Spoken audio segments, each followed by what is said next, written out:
Hello everyone. Before you listen to podcast episode 8, I'd like to explain the intro. 15 minutes into recording, I realised that I wasn't recording. Luckily, Mike and our guest were. You're about to jump straight into the point where I let them know. Afterwards, in a Pulp Fiction fashion, I'll cut to the start, where my audio and video is missing. Then, back to when recording started. Confused? Good. So, apologies. Now, let's let Rain know her intro has to be recorded again. I'm sure it'll be taken well. You fucking cunt, I forgot how it went. I've caught that bit though. Yeah. Okay, Rain, kick it. Oh, wait, that was a punch. That's the wrong limb. That's the wrong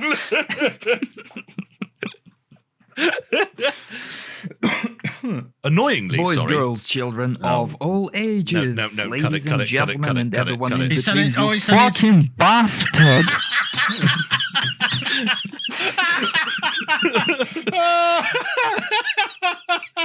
We started off with loads of jokes. That was funny, but it's going to be so awkward if we do them again because they're not going to be funny now. No, we have I two. think I've got it. One is trying to be funny on his screen, and another forgot about his fucking recording. That's two jokes. Fucking true. It's getting worse, guys. I don't know. We're not fucking going anywhere. Right, Rain, do an intro again, and if we don't like it, I'll do something with your original audio. Okay. All right then.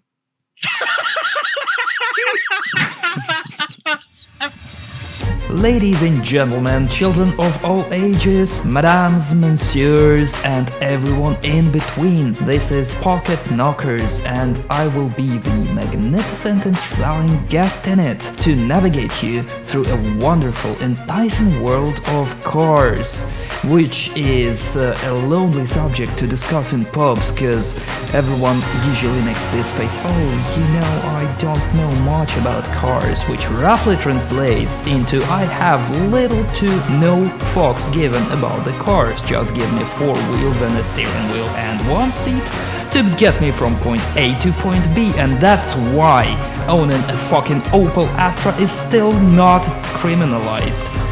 Now over to you, my beautiful host, Ed and Mike. Okay, everyone. We are joined today by none other than Reinesis herself. It's great to have you here, Rain.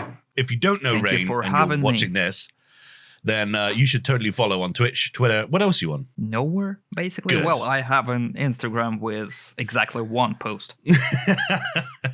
Mainly car-related content, right? Which is why we invite you here today. You may have Absolutely. noticed, because of Rain's lovely intro there, there's a slight mix-up in the old department of, what's going on. I like cars a lot. And on the Pocket Knockers, well, it's usually Ed and I have a guest, and well, you know how it goes. We have a good list, we have a bad list, and we have a list of that the guest makes up. However, we would never have the opportunity to do that because Ed doesn't know anything about cars. So we reversed it, and now Ed is the guest. Rain is the second host, and, well, I mean, in the future, we're going to flip reverse it. We're going to do another subject that Ed knows that I know nothing about, and we're going to do this the other way around. But right now, this is For cars. example, Nintendo consoles. Nintendo. What? Sega for life? No swearing. Right. As always, I have a good list. Rain has a good list. We also have bad lists each. And this time, of course, Ed has made a list of spontaneous cars that we're going to have to try and literally sell like car salesmen. And Ed is going to have to pick the best one upon their pitch alone. The good news is that normally we have to go through and we have to say, okay, right, you have to be completely non-biased about these movies, blah, blah, blah. Mm-hmm. It never quite works out this way. But the good news is that because Ed is so fucking stupid when it comes to cars, he's a blank canvas awaiting to be adorned with car-based knowledge. He will fall asleep before the end of this podcast, I'm sure. If you don't like cars, you're not interested, you may as well tune out now. But please, stick around if you can, because I'm sure there's going to be a right laugh along the way. And, well, I'm looking forward to it already. I'm looking forward to it because this is so in my element. I'm looking forward to also learning about Rain's cars and what she has to offer. And her list, I only know about maybe 4 or 5 on there out of the 10. So I'm looking forward to learning as well. So, because Mike said if you don't like cars, it might not be one for you, but stick around for me, because the reason I am judging this episode is because I'm not that keen on cars myself. It's true. It would be funny to watch him squirm. I base them on shiny value. Shiny value? Mm. What car do you have Shiny then? value, he says. What? Okay, maybe not a DeLorean because it's more stainless steel. But, I like your Bugattis and your Zondas, things like that. I thought- And you drive a Vauxhall Zafira. No, Not anymore. That one died. it's a Vectra. Oh, thank fuck for that. Good riddance. Yeah. Yeah. I All went from Sephiras go to hell. a Zafira to a C-Max to a Vectra all within 6 months. Why did you... What? Okay, we're already off track. I'm Why? sorry, what did C-Max... What was C-Max doing there if you went down the Opel Blitz GM Vauxhall? When my Zafira was it was just a piece of shit and it was going to cost too much to repair. To begin with, it was a but- piece of shit. First second, it went off the conveyor belt. Yeah, you've got a point there. But when we knew that you'd had to go to the great scrap heap in the sky, my sister was buying a new car, and so she just said, "Here, you can have the C-Max." I got the C-Max. It was due its MOT within a month, and it failed straight away.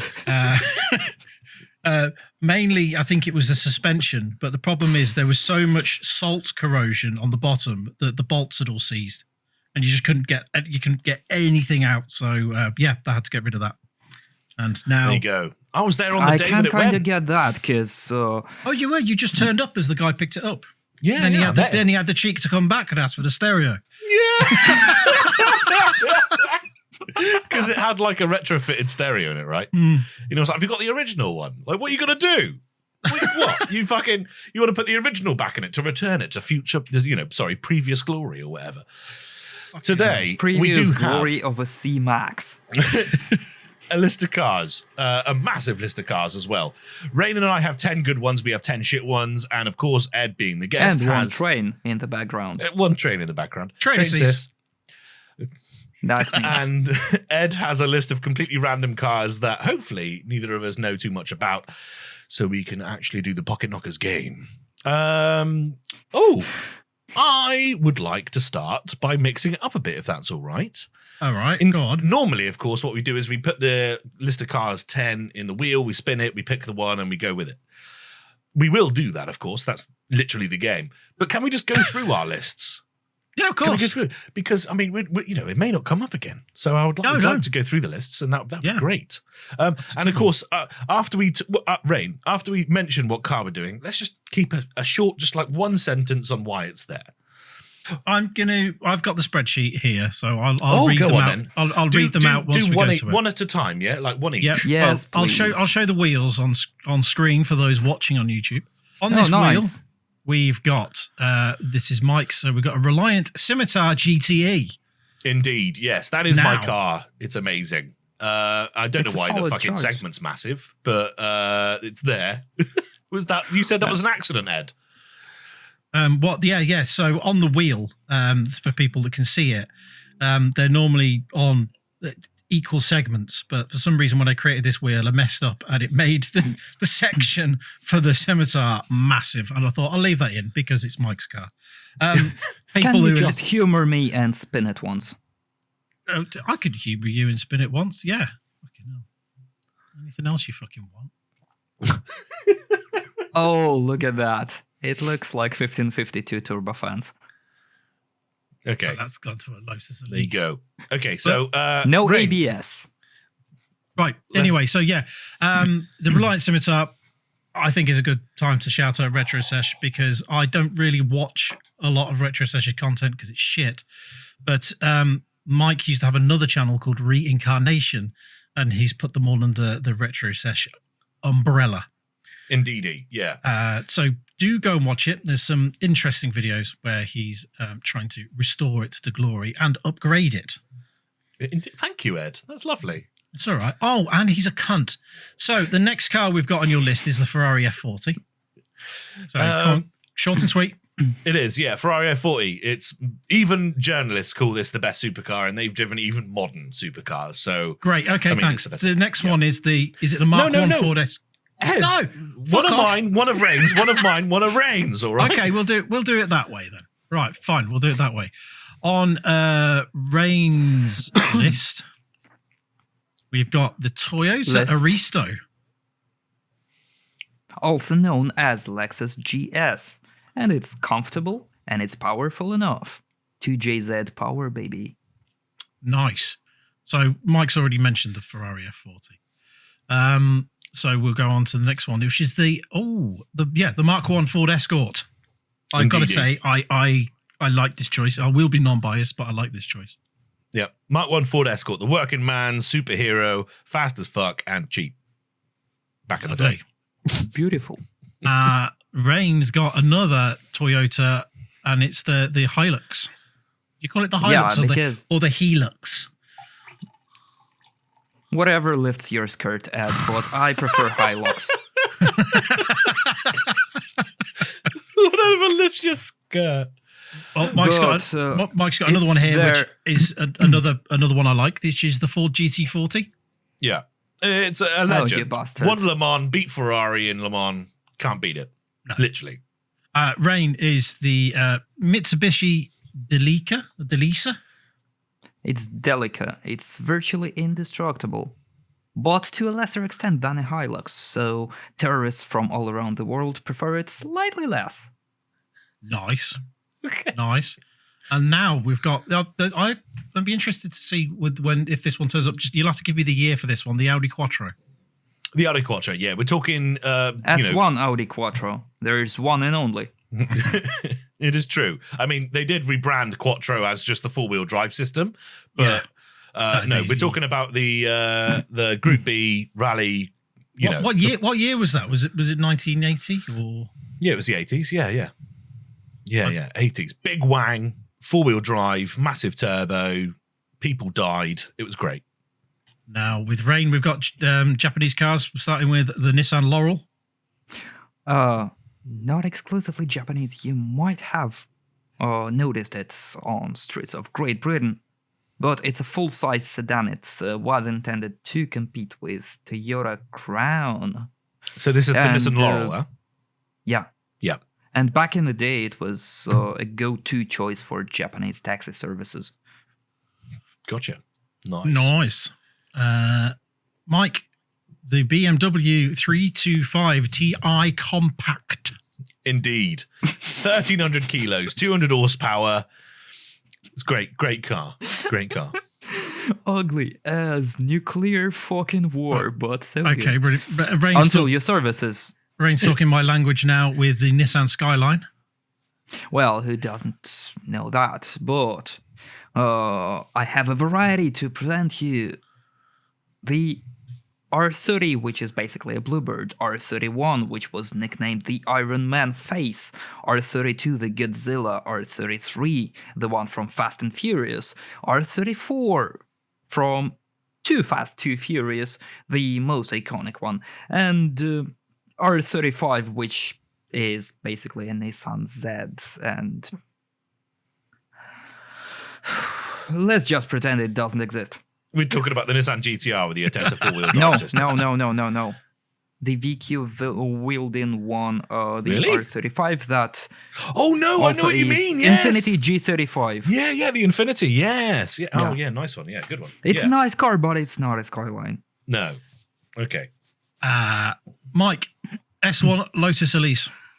Okay, so this car is balanced to perfection. It's rigid, it's a track car, but yet still light and nimble. It's literally one of the best driver's cars you can buy. Cool. When it drives, until it doesn't, and then you're fucked. This is an interesting one. Chevrolet Caprice, and then in brackets, until 1997. Do you mean it went shit at that point?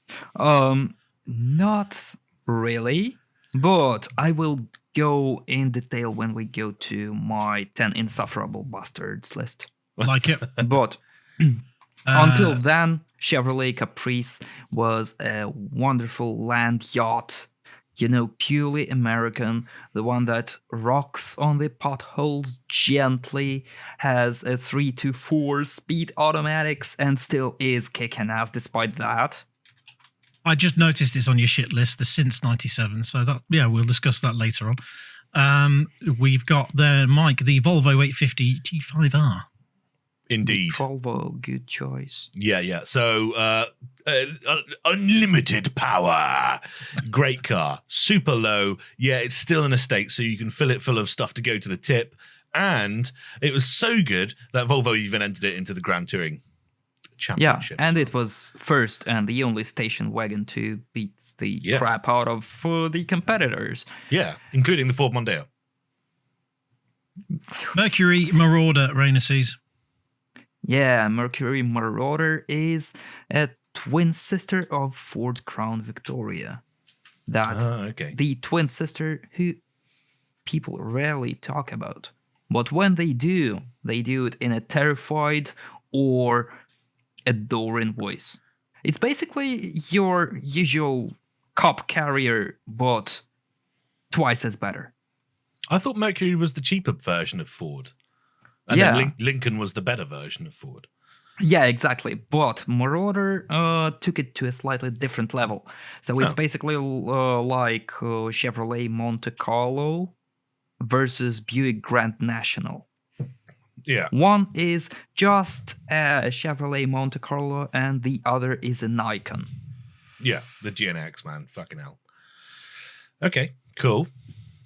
Classic Mini, Mike. Classic Mini. I'm with you. Yeah. Made for so many years. It was made to be very economical, a little daily driver. And then Paddy Hopcup came along and rallied it and destroyed everyone. And then they thought this could do good in touring car as well. They did that and it destroyed everyone. There are pictures of this car neck and neck with Mustangs because they were just so sluggish in the corners. It would take them. And then, of course, the Mustangs would then flat out pan them on the drag. But yeah. It doesn't really matter. Fun fact for you, my brother-in-law once had to jump out of a flaming Mini on a dual carriageway. So there we go. I think, Rain, your next one, did we do the Chevrolet Express? We didn't, did we? No, we did not. Oh. Chevrolet Express, also known as GMC Vandura, is basically one of these was a go-to A-team carrier back in the day. And since then and until now, it remains the best utility van, or alternatively, the comfiest fucking passenger van you can ever imagine. Even compared to modern, Lexus vans that they are making. I've never seen a Lexus van. I'm going to send you a picture. Maybe afterwards, maybe right now. I think it's called something like LV400. Do send it, and then we will intersect it. Shall we wait for a minute and then act surprised? Well, Rain can do that whilst I go through my car. Yeah, okay, fair dues. Your last one on your list is the Dodge Charger Hellcat Red Eye. Indeed. What year is that?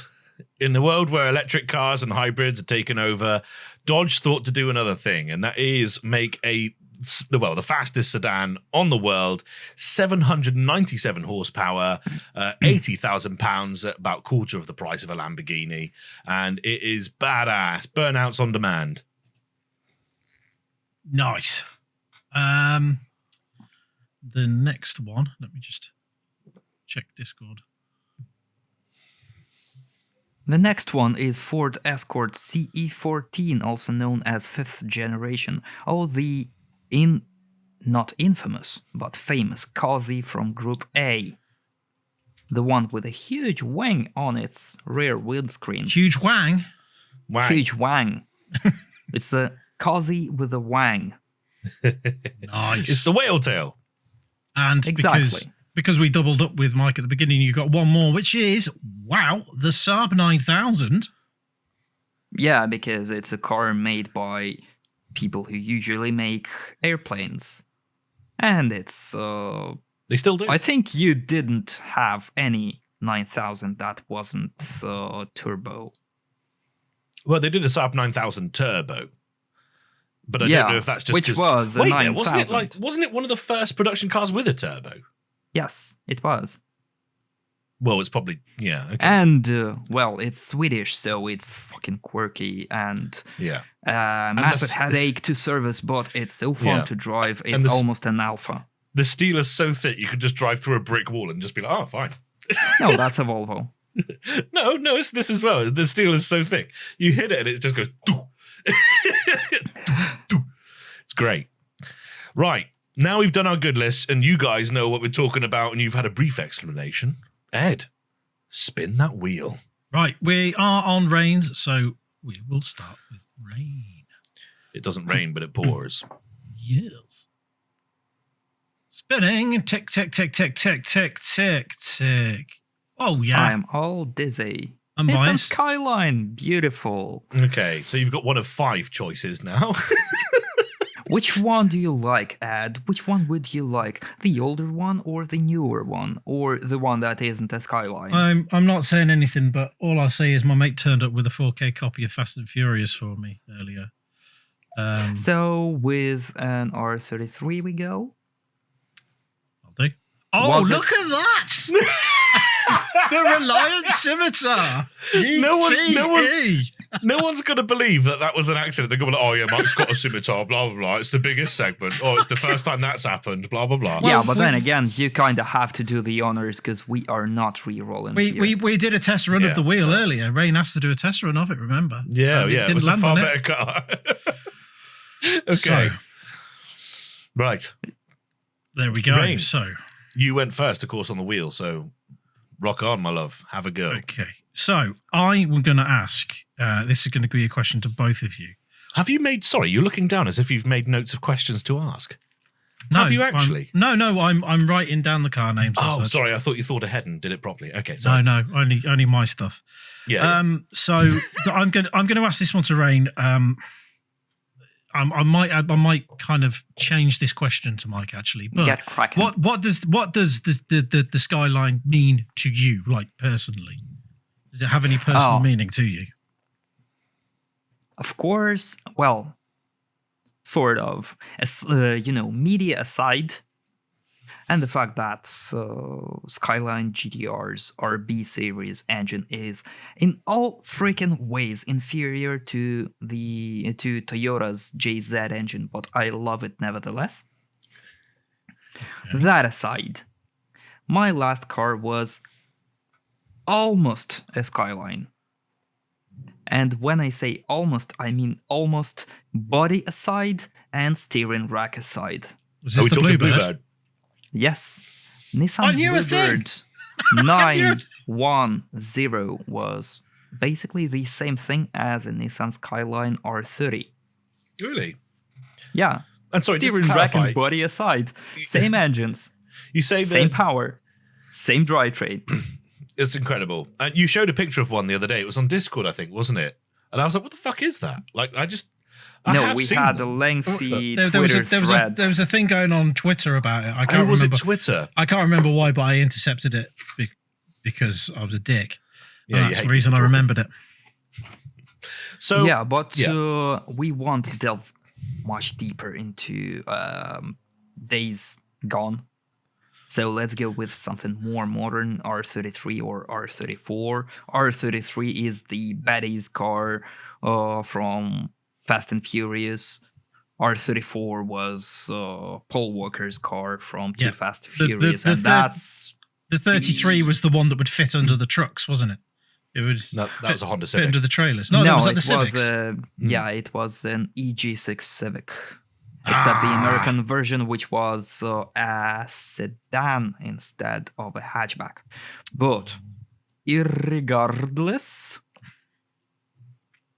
very good. Skyline can be basically whatever you want. You want a cheap, not so cheap, let me tell you. You could not get one for under 10 grand now. Yeah. Cheap. Well, apart from the R35, I should imagine. So you can go for the two-door GTR version, which is like the Skyline. Yeah. If you want a cheaper one, cheaper than that, but it would be still slightly less almost of a supercar thing, but nevertheless.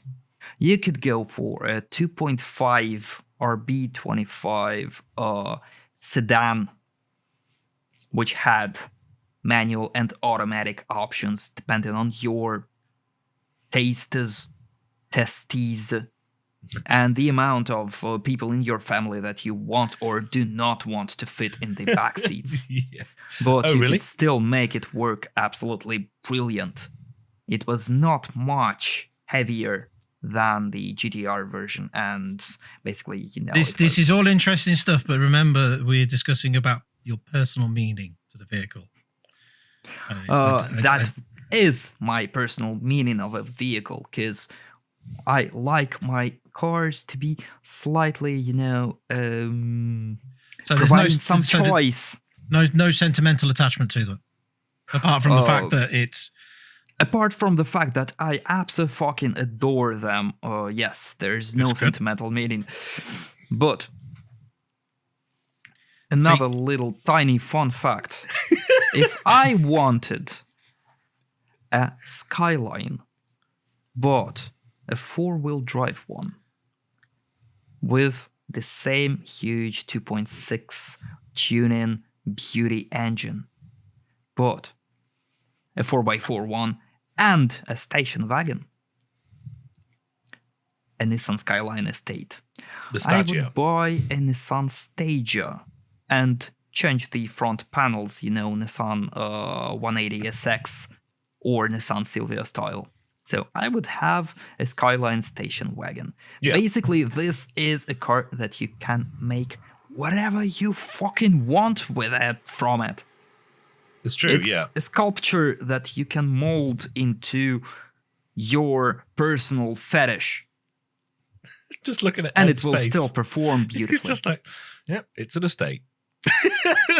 Yeah, it's a Skyline. It still kicks everyone's ass on the highway, but it's Can a I station wagon. can I pick up my Sainsbury's click and collect with it? Absolutely.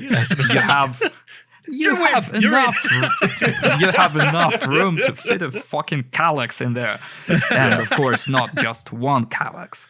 Anyway, we're not talking about Stagias, we're talking about Skylines. Right. I'm Yeah, gonna then it will be one Calyx. We will come back to talk more about Skylines. I'm trying to stick to this point. Now, Mike, we already know that you own a scimitar. So Which we're not is gonna, also almost I'm- a Skyline. R30 engine wise. Fuck's sake. Yeah.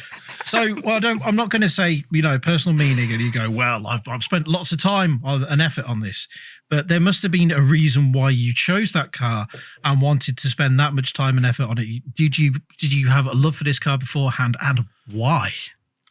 I did. I actually originally fell in love with the Ford Capri. It was my first car. But it was plagued with issues, mainly drinking while driving and then rolling it into someone's house. Sorry, It happens. Gary. It happens. No one was hurt. Just to clarify, I've learnt my lesson. I've never done it since, and I know I'm an idiot for doing Mike it. means he No was one joking. was hurt. No one was hurt except the fucking Capri. Yeah, I know. The Capri was destroyed. Insert pictures here. I'll send you some, Ed. But that'll be the first time they've been aired on the internet anywhere. I'm looking forward to that. I know, me not so much. And I've said it now, so it's happening. So the Scimitar is just like that, except it's got a fiberglass body, which means you don't get that Ford rust. It's got independent suspension all around, which means that you don't have the leaf springs in the back. It still has the Ford Essex engine that the 3-litre S Capri had.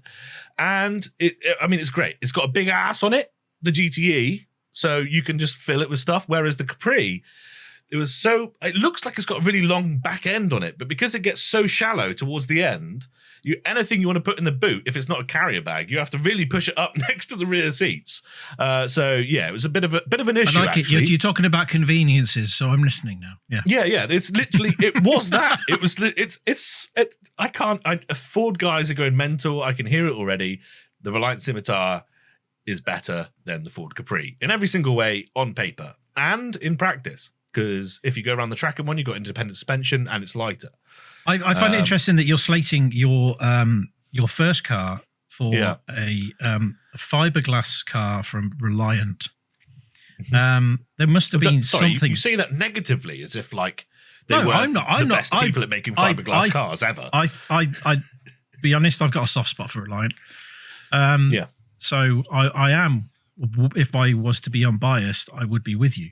But I'm not. So I am trying to understand why you are comparing this to a Capri, Because which are boot space or not, lovely cars. Yeah, they are. Yeah. But no, it's same engine.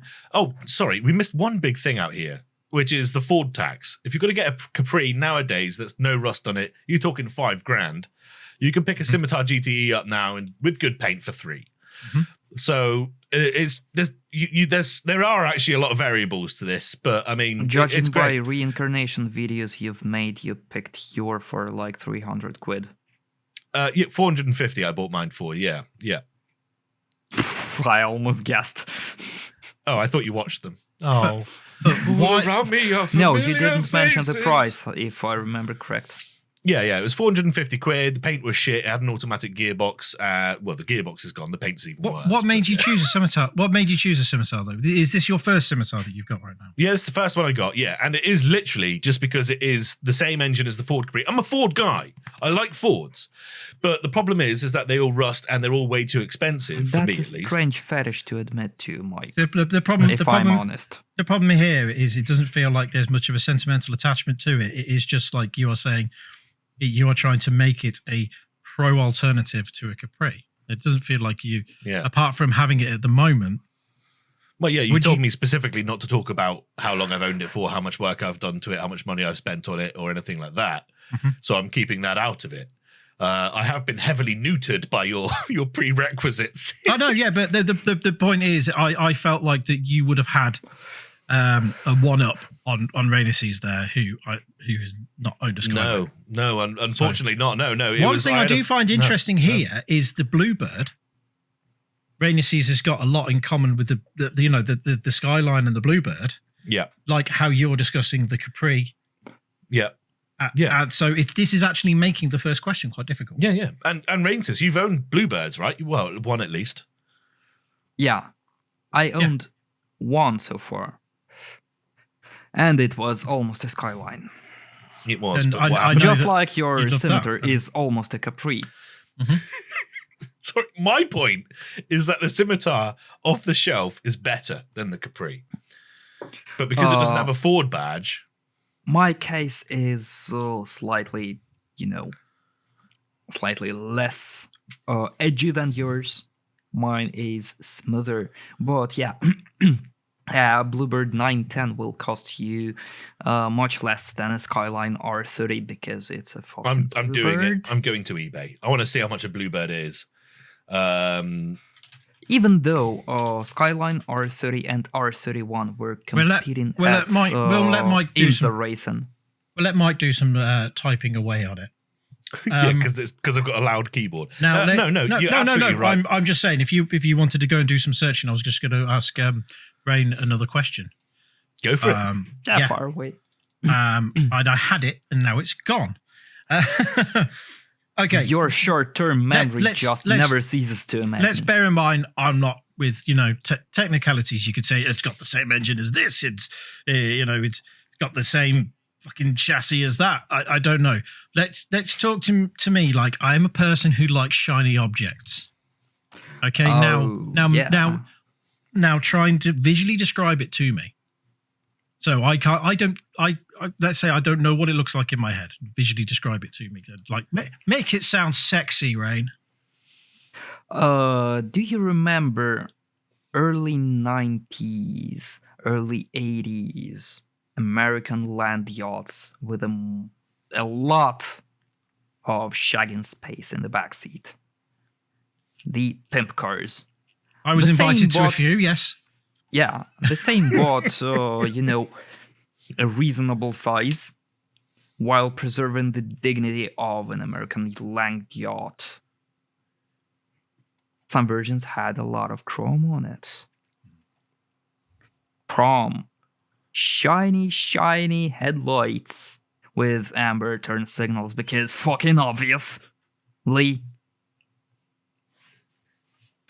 and a black plastic grille, which hate ambidextrous. looks quite nice if it's adorned with chrome, which it used to, but nowadays it isn't.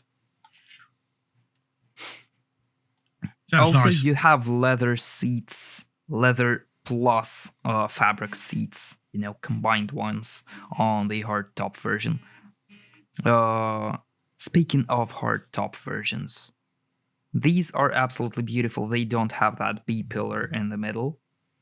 So you have these rimless doors, driver doors, and passenger doors, like front and back ones. And your back passengers, obviously not you because you're the poor sod driving this stuff. Hang on a sec. Who's gone? No. There we go. I just clicked off Discord and it went funny. Keep talking. You sad sack of shit. No, I went to click. It did that thing where it auto-focused on a person and then it messed up. Oh, OBS. I see. Now you're smiling, so you're a happy sack of shit. So yeah, your back passengers can go like that with a cigarette, looking all swaggy. While you, the poor sod, are driving them around, but you are having a good time driving them around because it handles beautifully and it looks cool. I like it. Mike, Of course you would. before I ask you a question, was there something that you wanted to look up on eBay and you just want to say now, like you're looking at prices or things, or? Yeah, I found a Bluebird. There's a good one that specifically says it's an SGX Turbo GTR Skyline Pulsar 200SX chassis. It doesn't have an RB in it, though. It's got some sort of, I think it's like a C18 or something, maybe? RB? What's RB? Is that the name of the person selling it? No, RB is the engine. No, that Ray mentioned well, three yeah, times. it's Richard Burns, the rally star. But no, unfortunately, it does not have that engine in it. So it's not the one that Rain's describing. However... No, I was talking about an R33 with an RB engine. And so you swap it? Yeah, you can swap Okay. it because the engine bay is so huge you can fit a fucking Yeah, it does look sparse. L12 from a MAN TGX into it. But CA engines and L series engines were go-to for Bluebirds and Skylines alike until I think 1987. Right, okay. And so this looks like it's a very good example. Extremely good. There's not a spot of rust on it. Paint on the rear bumper's dodgy, but no, it looks good. It's 1550, currently reserve not met. So let's say the reserve's at 2K and you spend another 2K on an engine. You've got yourself what Rain's talking about for $4,000. In England. Exactly. So you in get Ukraine, I'm sure yourself that's like a street 50p. rocket that also looks retro and cool. And you can carry 4 people and go drifting on the weekends. Nice. Exactly.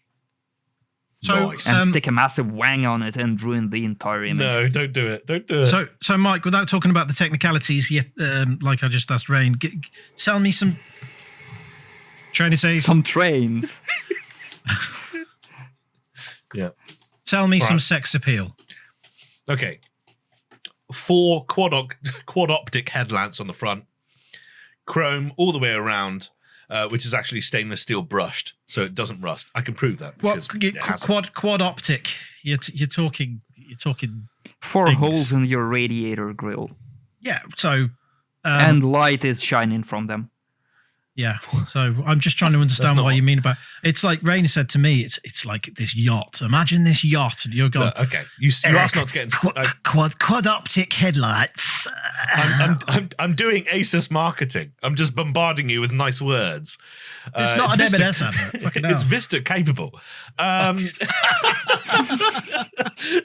No, it's got 4 lovely headlights in the front. As I said, brushed stainless steel on the outside. It's actually aluminium, come to think of it. But yeah, it looks gorgeous. All shines up. It's got, as I said earlier, the nice rear hatch on it that allows you to put endless amounts of stuff in the boot. You can actually put the seats down in the Scimitar as well, which is something in a competitor with the Lotus Elite you cannot, which really ruins it. But yes, you can put the seats down in the Scimitar.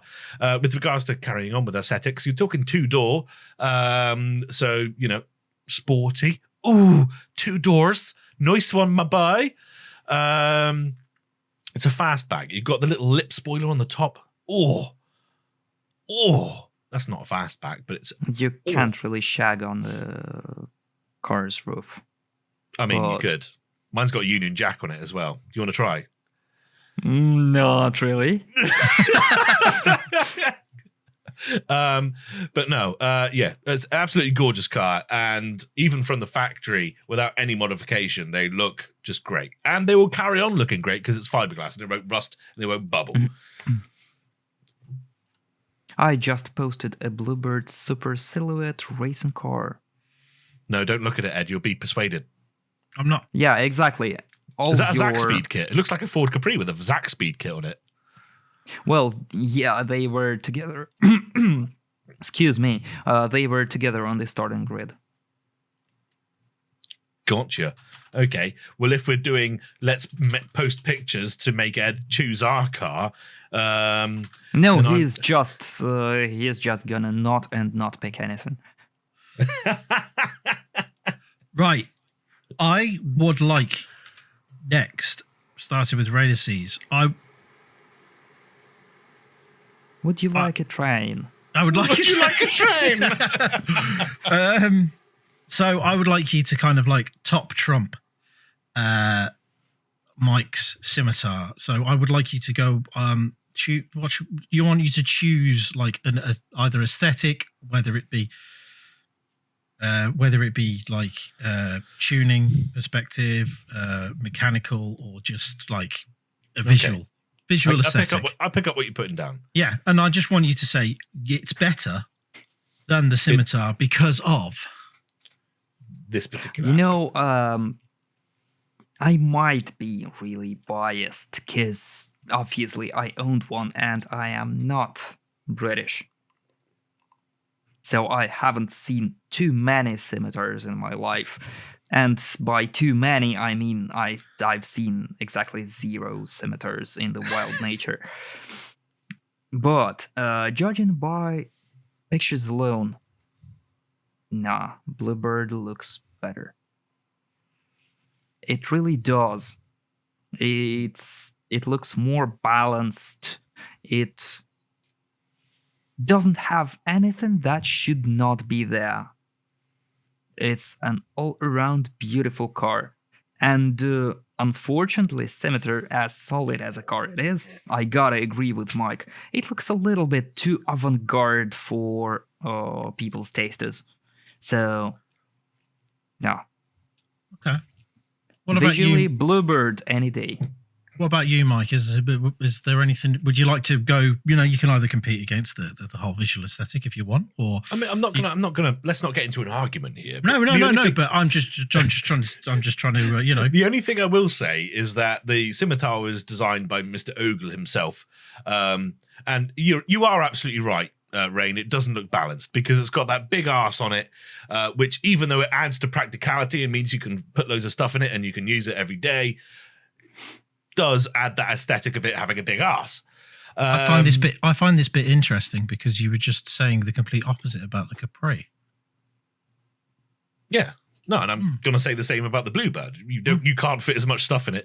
It actually looks almost, if you were to get like a 6-year-old to draw a car and he just goes line along the top. That's the Bluebird. It's kind of, but you are right. It looks balanced, and that's a good word to use for it.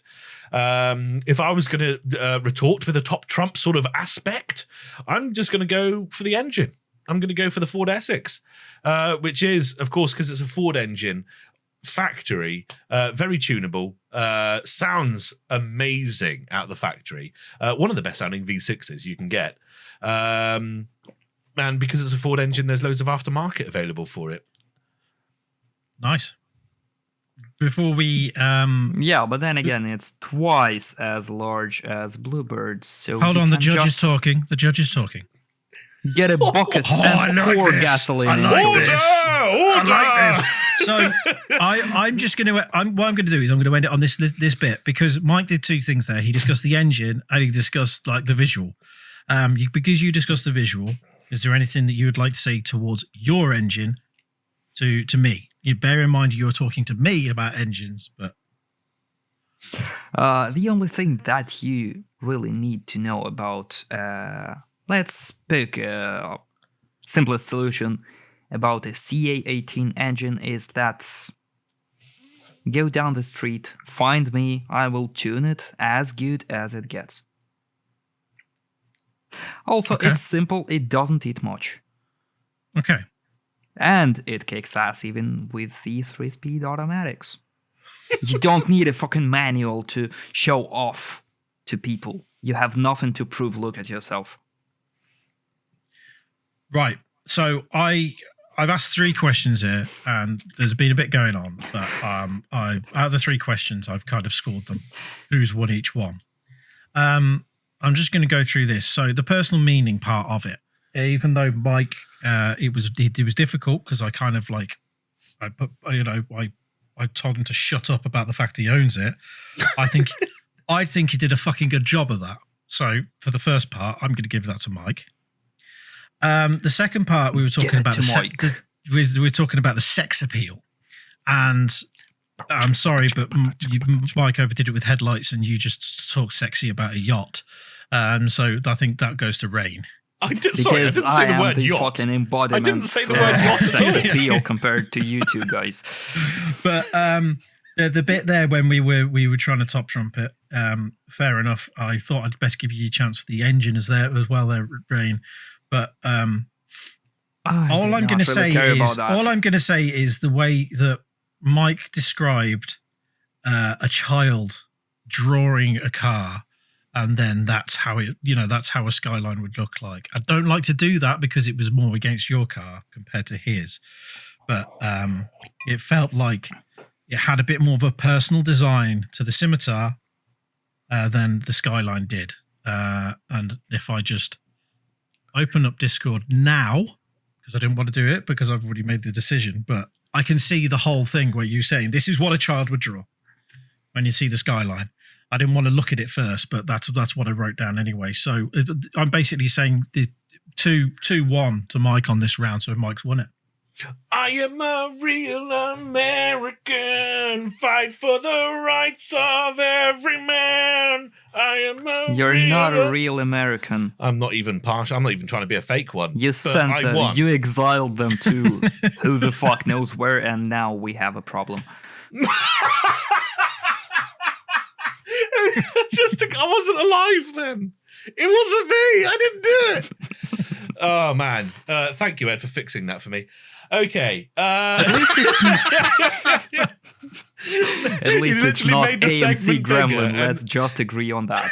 I did find it really interesting because it's like the Scimitar. It does feel like, I won't say, maybe unique is even a word, because like Skylines, yes, they're top of the tier with like Japanese street cars especially, and but unfortunately everything has become that in that area at one point.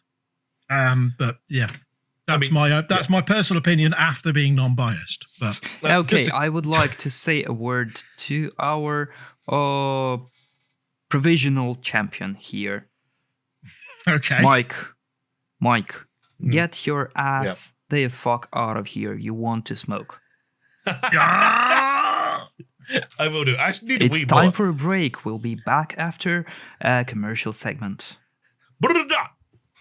where we are going to advertise No, that was that. No, we cut that. vacuum That was cleaners that. by Dyson, or should we say Johnson?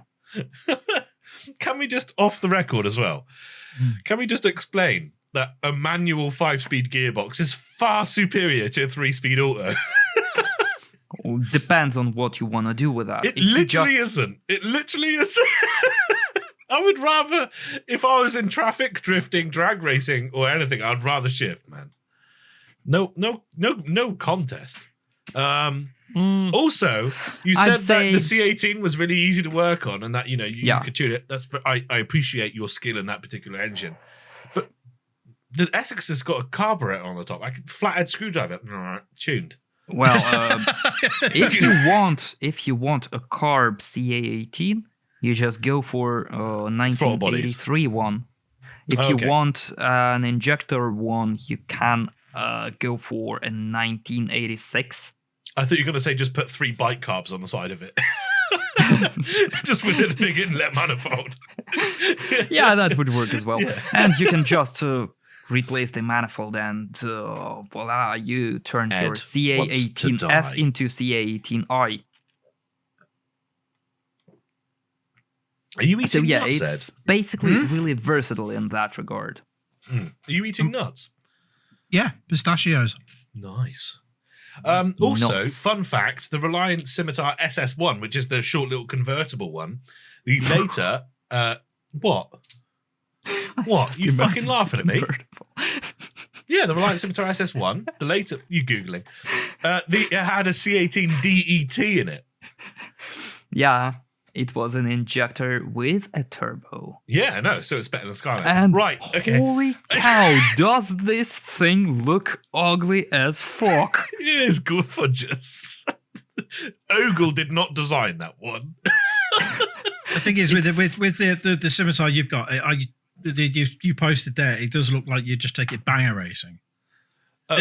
It's so ugly, It's made of it's plastic. almost It's not the one you adorable. want to take back. That's the thing. It's got something to it. If I look at it, I That mean, is a gremlin. What the fuck are you doing? Who designed that? Well, I stand by my notion. It's so ugly, it's almost adorable. I know. It's I like- looked when I first saw one. Sorry, we're specifically talking about the later model. Maybe if you type in Reliant Scimitar Saber, then that would bring up more of what I'm talking about. But it looks the original SS1 is fucking horrible, but the Scimitar Sabers just looks a bit more finished. But yeah, No, I don't think so. You fucking told. yeah. Get your cunt out. Right. In a while, Join let's us for say the after I am show. 2 surgeries away from that. But Yeah. until then, I can show you how to helicopter a dick. You just pick Mike and wave him around over Hey, your man. head. I'm a grower. That's not going to happen. No, but you're a No, dick. but it So just you're grabbed a you good and waved helicopter. you around. Oh right. Okay. I He's hate there. it when He's there. anyone has to No, explain my jokes. He was just trying to interrupt it to try and sound funnier, but he just fucked it up. Well, what else is new? What did I do? I didn't do anything. Oh, shut up, Mike. Yeah, that's the story of your What? life. You I don't didn't do do anything. That's what she said. Right. Let us start the shit round. Round number 2, everyone. So, rather like round number 1, let's go through our shit lists one at a time, great. and just a quick sentence on how or tweet if you I'm like. gonna limit you this time to 10 seconds. Oh, okay. Right, that's it. Yep. 10 seconds you all get. I'm on Is it because you borrowed saw my time first here. one? Seeing as Mike won the last one, we will start with Mike. So, VW Passat B6. Yeah, Passat B6. I own one. It was terrible. It's boring. It's numb, and it costs too much to run because even though Germans think they can engineer a car, it costs too much money because they engineer it too well. Good. Rain, Nissan Arnesa. Yeah, Nissan Arnesa, the Japanese domestic market one. The one that tries too hard to be an SUV but isn't. It's a Subaru Legacy. No, Subaru Legacy is basically a good car compared to that. It's a Subaru Mike. Outback. Mike, Citroen 2 CV. Oh no, sorry, no, I feel bad. I interrupted Rains. Stop it. Stop the count. Rain, go for your You got Arnesa 5 again. seconds. You got 5 seconds to do the Arnesa. Or okay, start from the beginning.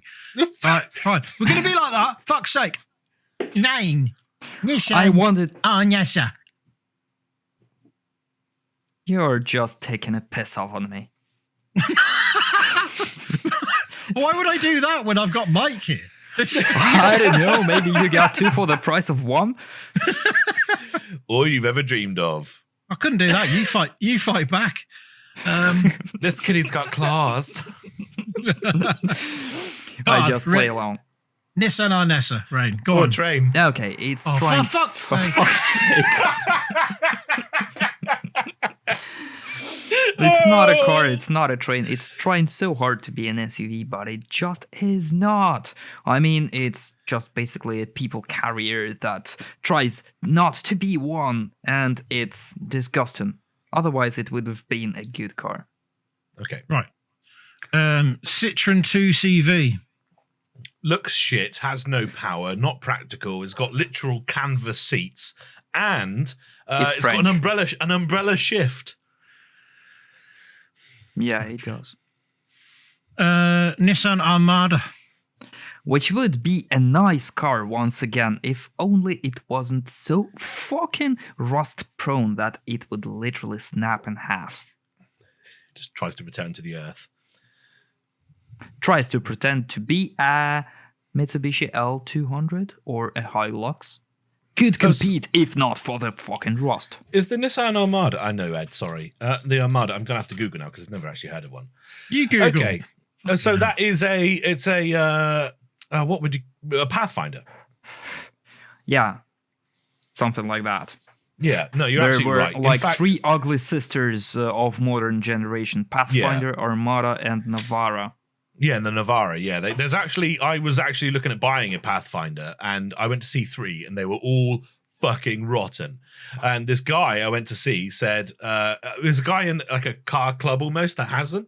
He's like, go on the Snap Chassis group for them. I was like, what do you mean? He said, there's literally a Nissan Navara / Pathfinder Snap Chassis, and you go on there, and every day someone posts a picture of their car, their personal car that's just. Anyway. Going on. Mike's turn, second car. You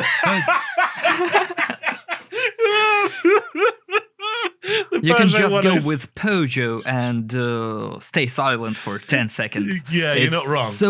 So bad, it's self-explanatory. Should we just cut in audio of like a train going past? You might as well, mate. Yeah. Crack on. Or crickets. Yeah. Back to you, Rain. Right. Toyota Altezza. Also known as Lexus IS, would be a good car if not for it being so fucking cramped even I cannot fit in it. It's a full-size sedan that you cannot breathe in. What fucking point is in that? Suzuki Wagoner.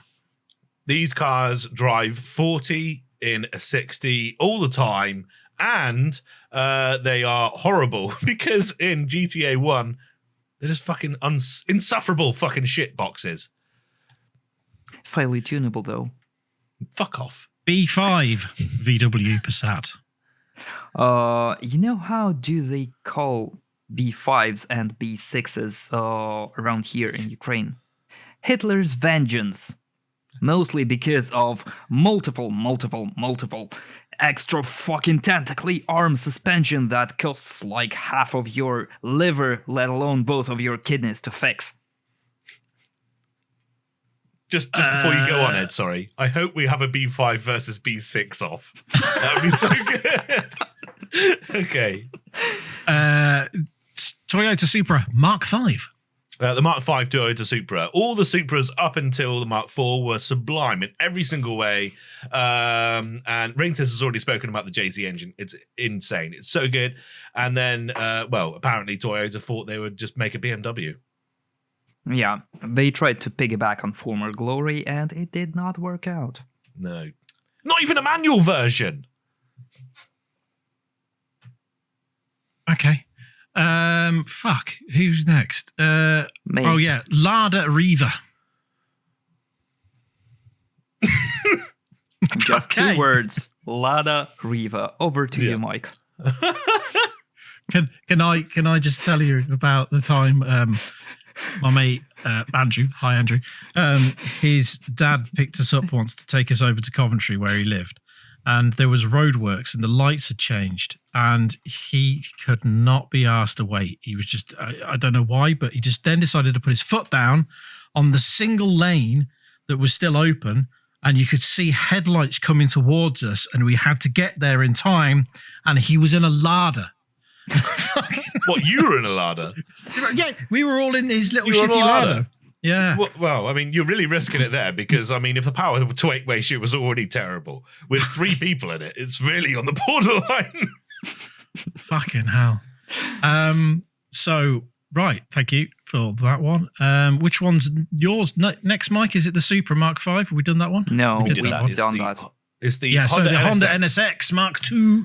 It's the new one, the original, a V6 engine, perfectly balanced and tuned, and the car was completely 50-50 weight distribution. And then they thought, oh, we're Japanese, we're going to make a hybrid version. Sure, it's an okay car, but it's not an NSX. Make it something else, and then bring back the NSX as its former glory. Don't try and shit on it. Yeah, sadly, I agree. That's one more good car that could have been beautiful if it was not just called that. Yeah. It's Technically another a one. Mark III, but, you know, an A1 and an A2, we Yeah. can... Yeah. The thing is like, it's just one of those ones, you know, that they were making it and the engineers wanted to make another NSX, and then the fucking the bigwigs got their hats on and they went, oh, it's got to be these new electric cars are coming in, we've got to have an electric situation going on, and it fucked it up. Yeah, Anyway, because crack on. the only good hybrid supercar of that time was McLaren P1. E34 BMW 5 Series. Yeah. Would have been a good car if it was not such a bitch to maintain. Is this A come from gas ownership? guzzler could have been a proper street rocket, but rust prone, fucking mileage, insufferable engines save for one. That's called concrete slab around here, and it's a 3.5 liter. And basically, just no. And if we are talking about E39, it could have been okay, except for its bunch of fucking children diseases. And E60 onwards is just no. Is just plain no. I bought this BMW and it's got eczema. I forgot to say this earlier, but Rain nearly won the first round because she's given me the name for this podcast episode already, which is Shiny Headlights.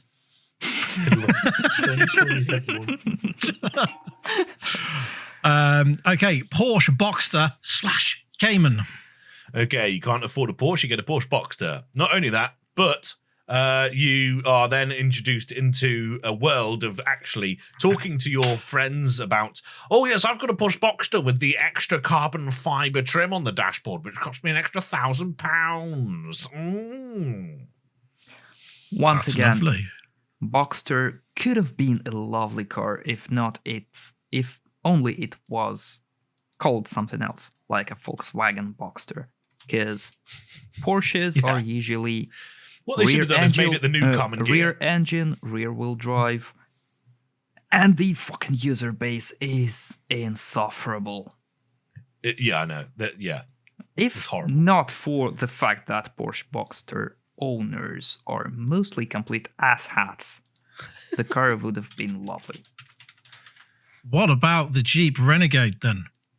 Oh, Jeep Renegade is a 5-door Jeep that is not a Jeep, but it's still fucking uncomfortable as a tractor.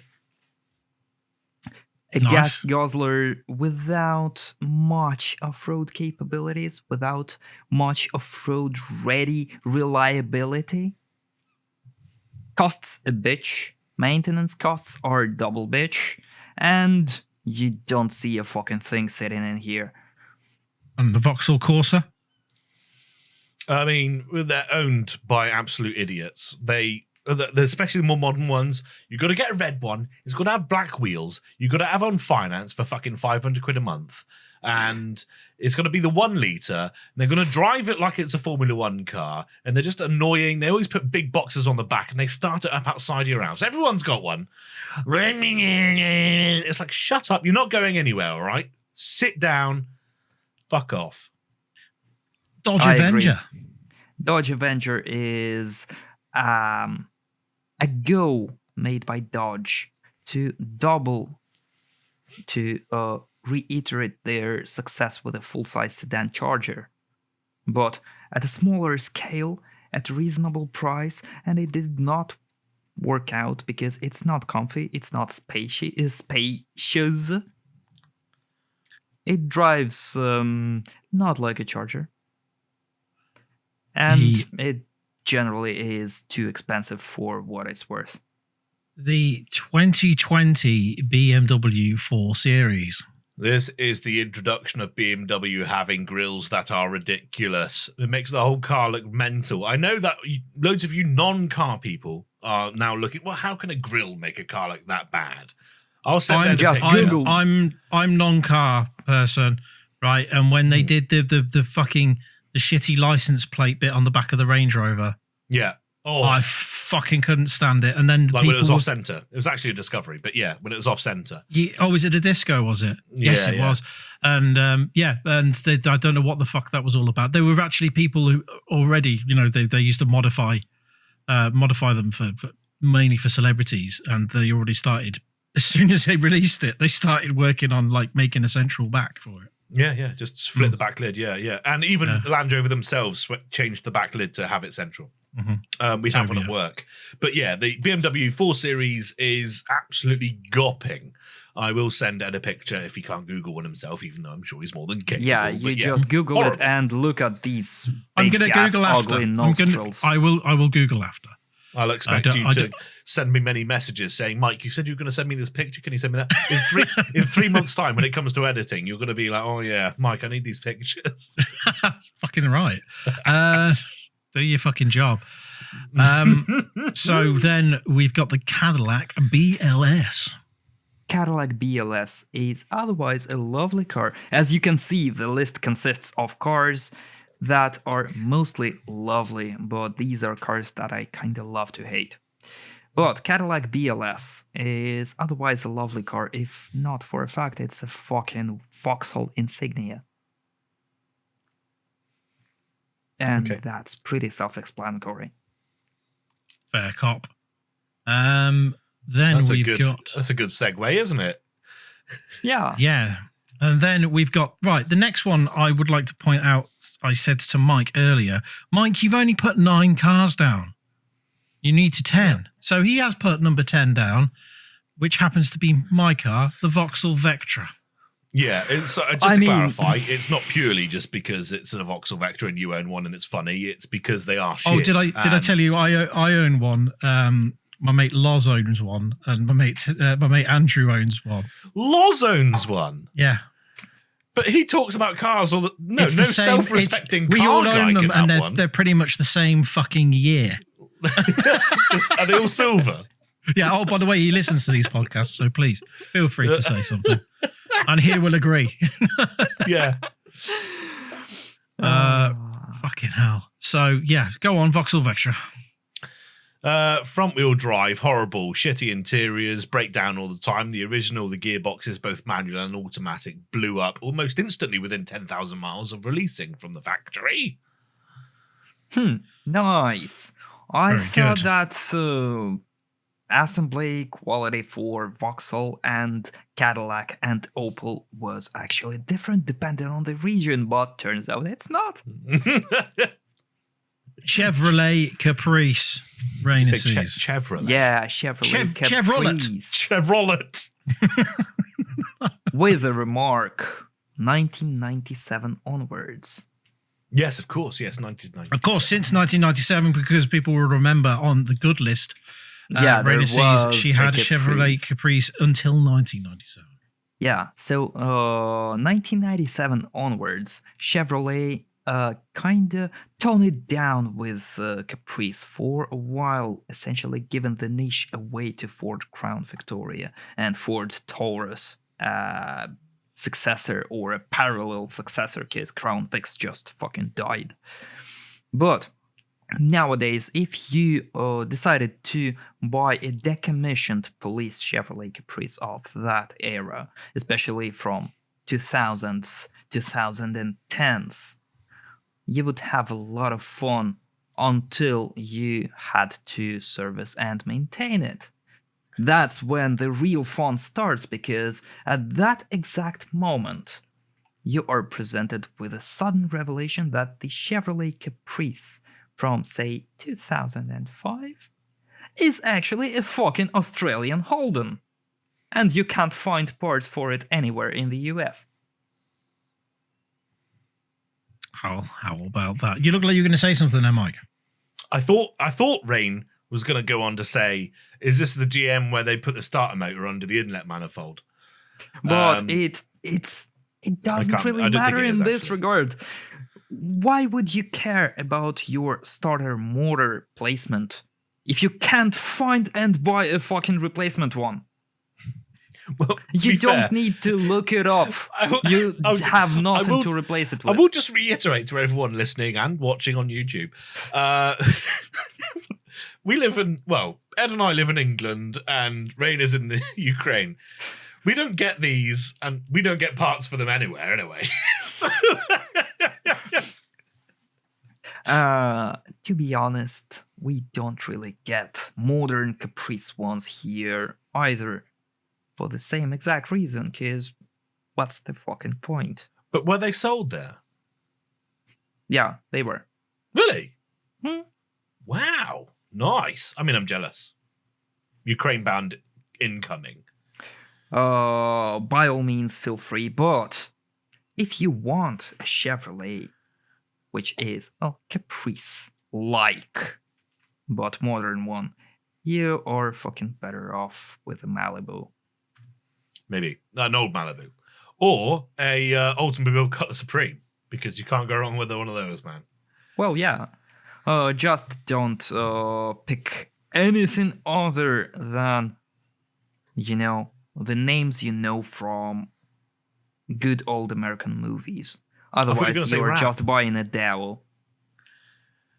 You're buying Adele. Hello? No, I mean Daewoo. The one with the South Korean one, with an assembly factory in Incheon. I mean, yeah, Daewoo's aren't bad as long as you buy a Daewoo, but if you buy like a fucking Chevrolet Matiz, you're on for a fucking lol, man. Majiz. Majid, thanks for your input, Ed. Thank God there's something entertaining That was happening. timely. Okay, fucking hell, this is the most... Okay, carry on. Right, Let's okay, spin the so- wheel. We're going to start with Mike's. And B5 so versus B6. let's spin it. Tickety tick tick tick tick tick tick tick tick tick tick tick. Ah, ooh. Oh, no. Oh, that was so close. Can we just skip it? Just like half a second. What? Why? What? Which one was it? Which one was afterwards? The B6. Was it? Fuck. Yeah. No, don't worry. Dude, I'll no, tell you what. no. Rules are rules. Yeah, I know. Yeah. But if Rain No gets worries. a B5, we're switching it. Okay. All right. If Raid gets it, we're switching it. All right. Okay. I will play that game. Once I find out what I've done with my fucking head. Oh, no. Ed with a head. Or rather, two, but, you Right don't now, see the one with a 'cause I brain can't- too much. Because I can't find it. I'm just Ed the Gwyn. Yeah, get it? Because I'm without the pen. That is actually really funny.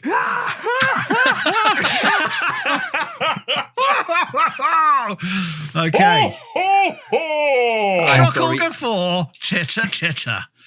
Chitter, chitter. Right. Is that like sister, sister? But Chitter chitter, sister sister. sister, sister. Now you sound like D. Snyder. E34 BMW 5 Series. Ah, crap. We're not Volkswagening today. Sorry, which one did you have again? Citroen 2CV. Thank you. Overpriced, madly popular French car, which is overpriced, overpraised. You do understand the rules of the game, right? Yeah, I'm sorry, I just lost Okay. control for a second. No, it's okay. You've just won the game for me. It's fine. It's okay. Okay, Michael, Hello there. imagine you're Frank Butcher and you're working What? on your car lot. Yep. There is one part of this vehicle that you really don't want to tell the truth about. You say you have to tell the truth about everything except for one part of it. Okay. Yep. What would it be? This is The a very driver. fast car.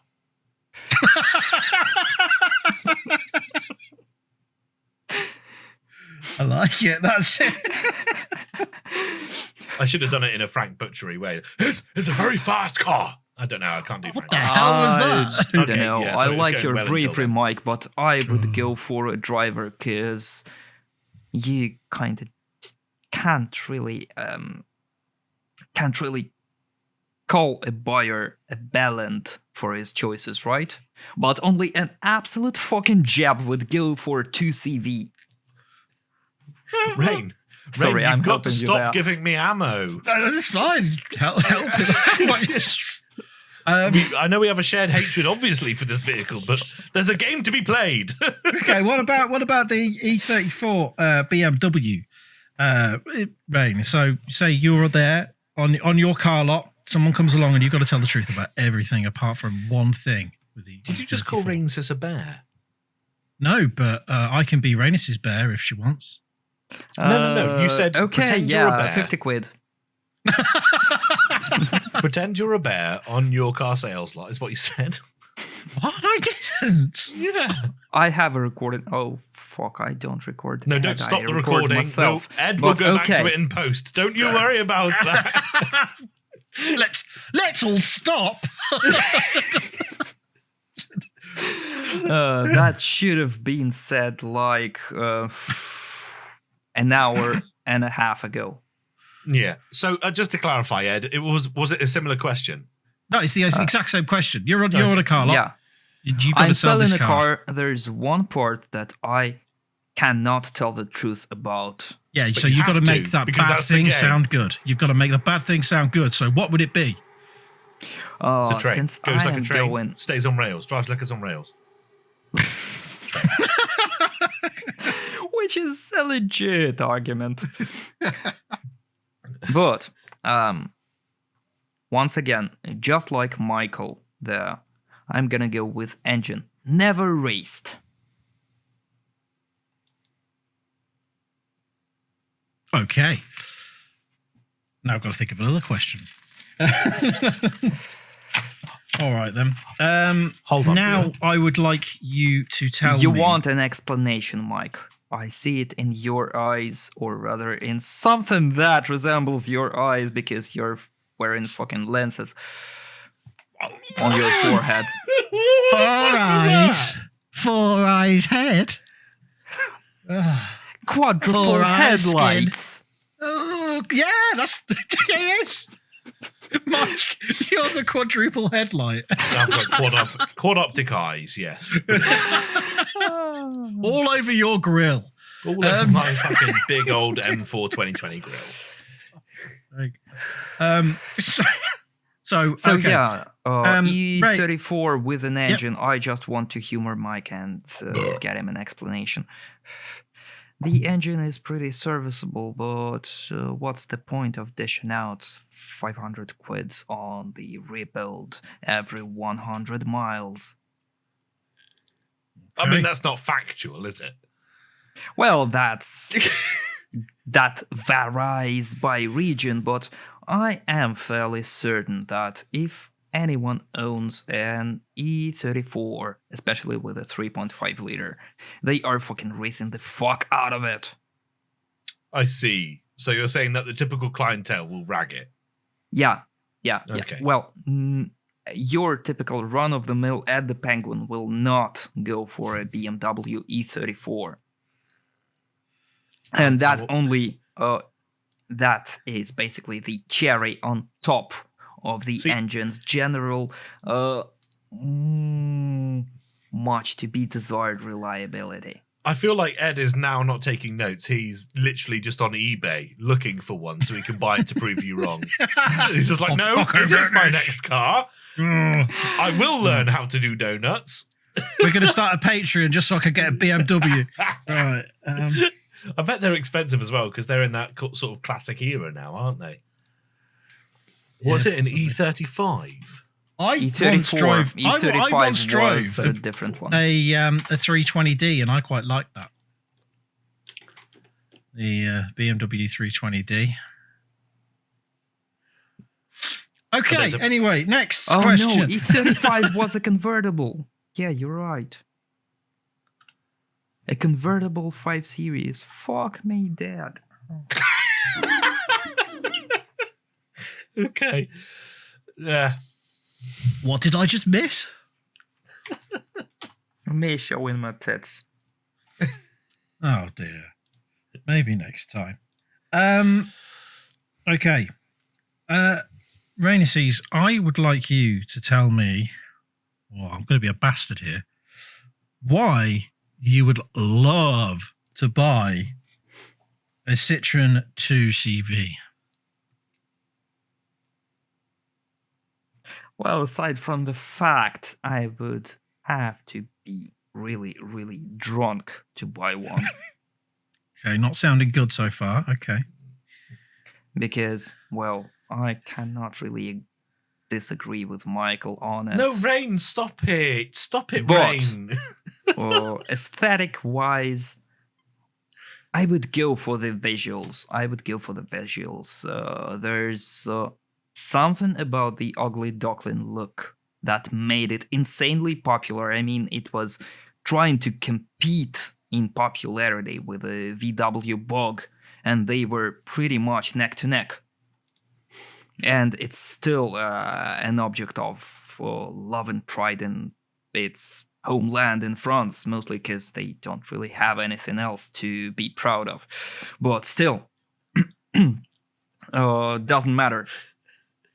It's kind of part of that almost Just to historical clarify. aesthetic that would make me buy one. He said that French people would buy 2CVs purely just because they don't have anything else to live for, effectively. Mike, Mike, they not only try to buy 2CVs, there are people who are still owning 2CVs and are pretty fucking proud about it.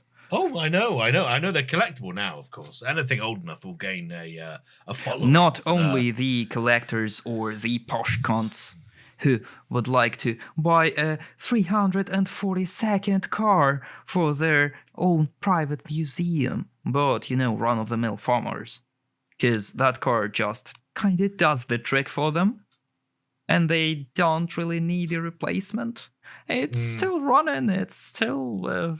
it's not... If it ain't broke, don't fix it. Not uglier than it was before, because there's nowhere.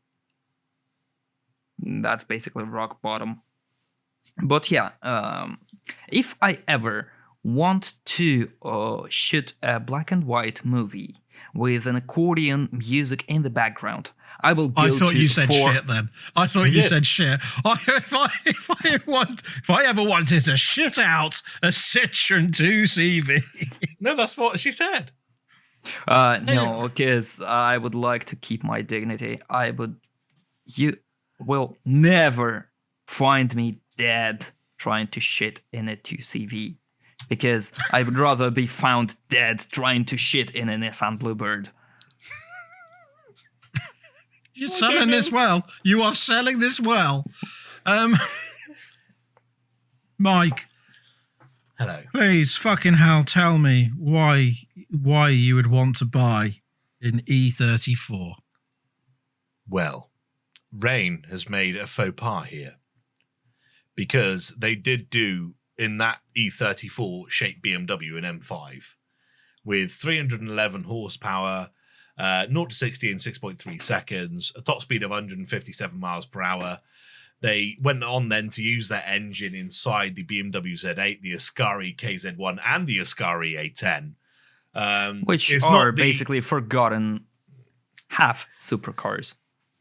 Yeah, but they're not I mean, forgotten. They were so Roberto rare. Ascari has a straight named after him in Autodromo Nazionale di Monza.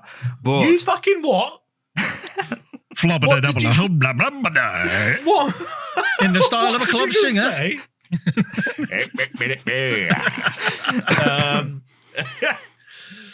So what I'm trying to say is there is a good version of the E34. It is the M5. It is a good car. The engine is reliable. However, I'm going to be a better man than that. I'm not just going to choose the higher fucking E34 ever. Good. I will. Yeah, I'm gonna make sure I stick with the normal civilian vehicles, if you like. It is, even though if you buy one secondhand nowadays, the likelihood is someone with a 3.8 litre rear-wheel drive BMW is probably going to be caning it.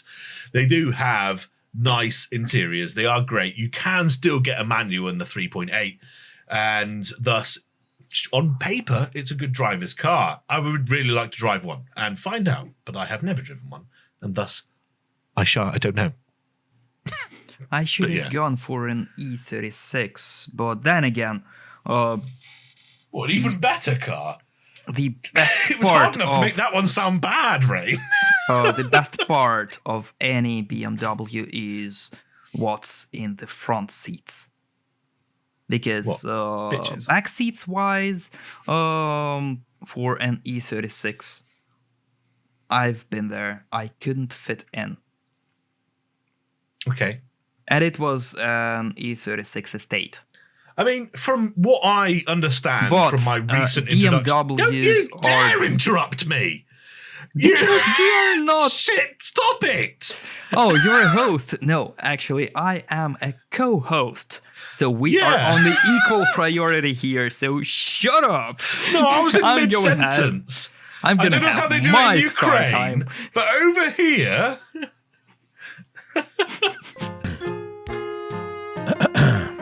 Hi, me again. So, yeah, my hard drive ran out of space during recording. It may have taken me some time to notice. So, there was another section where bits have to be re-recorded. So, yeah, you might notice some bits missing, especially on YouTube, coming up. The point is, I blame Mike. Anyway, enjoy the rest of the podcast. What? You are the worst.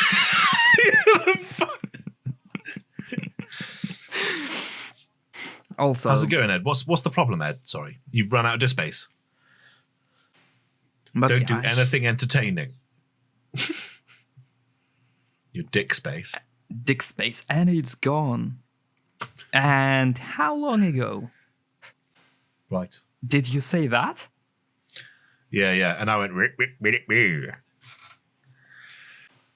Sort it out, mate. Let me just check. Crack on. Let me just check I'm recording to this hard drive. I'm just using the hard drive with 700 gig free. Fuck's sake. Well, that's a solid idea to do that. Okay. Why didn't you fucking do that to begin with? I don't fucking know. Okay. I'm surprised. I'm Because- surprised they used up that video was 111 gig. Yeah, well, you fucking just cost me about 20 gig just sorting that out. Okay, right. So, yes. Reinesis. Yes. We have asked Mike about the E34. Now, we would like to hear you say why you would like to buy a Citroen 2CV. So smooth. What's Fuck what I smooth? want. What's smooth? There was no errors. There was no errors or issues, and we haven't just started again. It's fine. This is a fucking shambles. The Citroen 2CV Yes. has that weird, ugly duckling appeal that could do that for me. I mean, I would definitely not go for it as a daily driver. But as a second car, like a weekend car just to show off or attend some retro festivals, I would gladly buy one because it has this old French aesthetics of black and white movies, I don't know, accordion music in the background. Stella Artois advert. Yeah, and you can basically get drunk in it and drive under influence, which is not recommended. Forget I ever said that, because second you time you won't be referenced going quick enough to cause any harm. I thought you said you wanted a 2CV, not a Capri.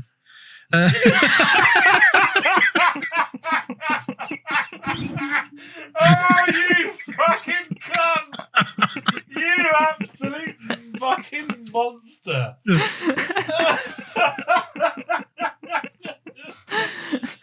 Oh, That was a nice one.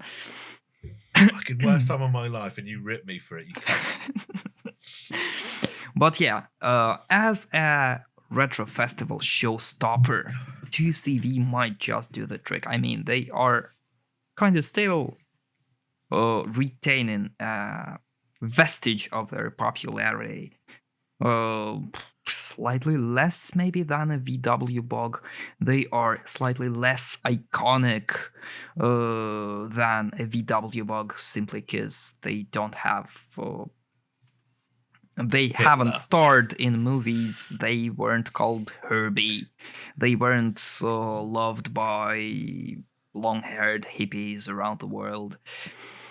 But they are a significant part of French history and maybe one of the two parts that France can be proud of. Well, I'm glad First you kept it short and sweet, Rain.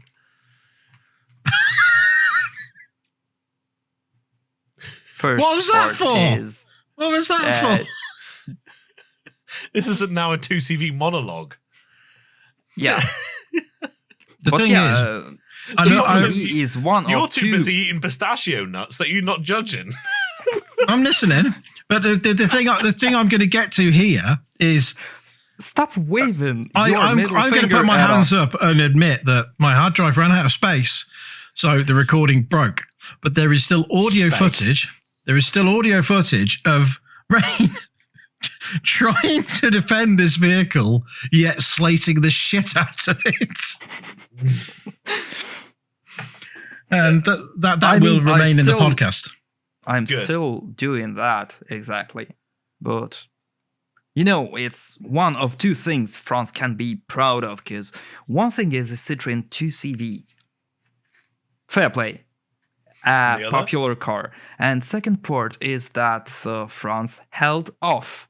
During the 1940s, France held off for entire 10 days when they could have just wrapped up in 2 hours. What? I mean, reputation is still there. What?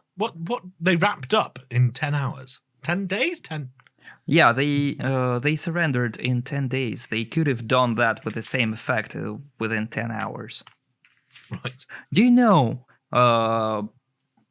key difference between a French soldier and literally any other soldier? Okay, right. During the field let's try and days, keep this a bit- soldiers have suntan on their arms. French sorry. soldiers have suntan on their armpits as well. Ah, Because I want to just want to put on the end that both Ed and I, even though we're no longer in the European Union, Rain is in the European Union. no, in I the am Ukraine. fucking not, and France is one of the reasons. How the fuck? Are you not? Is the Ukraine not? No, we're You still Soviets? trying. They're still trying. Fucking hell.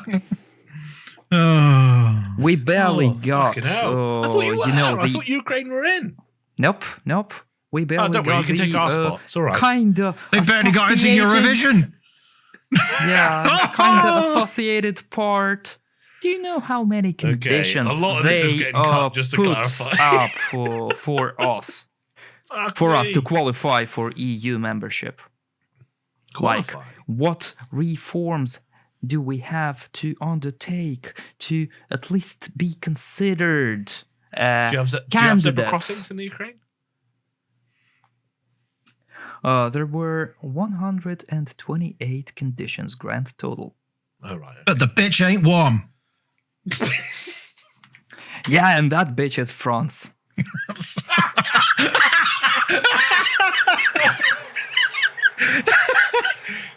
There's a Euro tunnel going past there. Fuck Right. hell. Hey. Fuck me. What a mess. All right, that was a shambles, and I will have to assemble that. Great.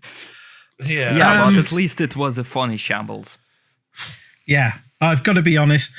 Not looking forward to that one. The first part of it, where I had to tell you to sell, to hide a certain part of the car if you were to sell it, not if you were a bear. That has to go to Mike. I've got to be honest. It just worked well. Rain, just to clarify, you could have said it's quite pretty. It's quite, French aesthetic. Yeah, this is the problem. Quirks. But then I got kind of. Rain has gone along the approach of finally admitting that, it's kind of like it. If it was a small model, it would look good on a shelf, but it's not practical. You'd never want to touch it, go anywhere near it, even though. You basically, but the problem is with that. The problem with that is you were talking about Mike's car. I don't give a fuck. I can definitely. You spent more time slating Mike's car than your own. Which means that's another point to Mike. I don't mind losing this round. I really don't. Okay. Everyone who's keeping control of the situation will realise that it's 2-1 and that Rain cannot possibly win. But, Ed, please talk us through the bonus round, which will come after the final round. Okay, yeah. So, the next round is a 2-pointer. So, that means Reinesis can still get 2 points to draw. So, Reinesis, not Trainesis. To tip the fucking situation. So it's 2-1. If I win this one, I get like 3 against 2. No, it's 1 point.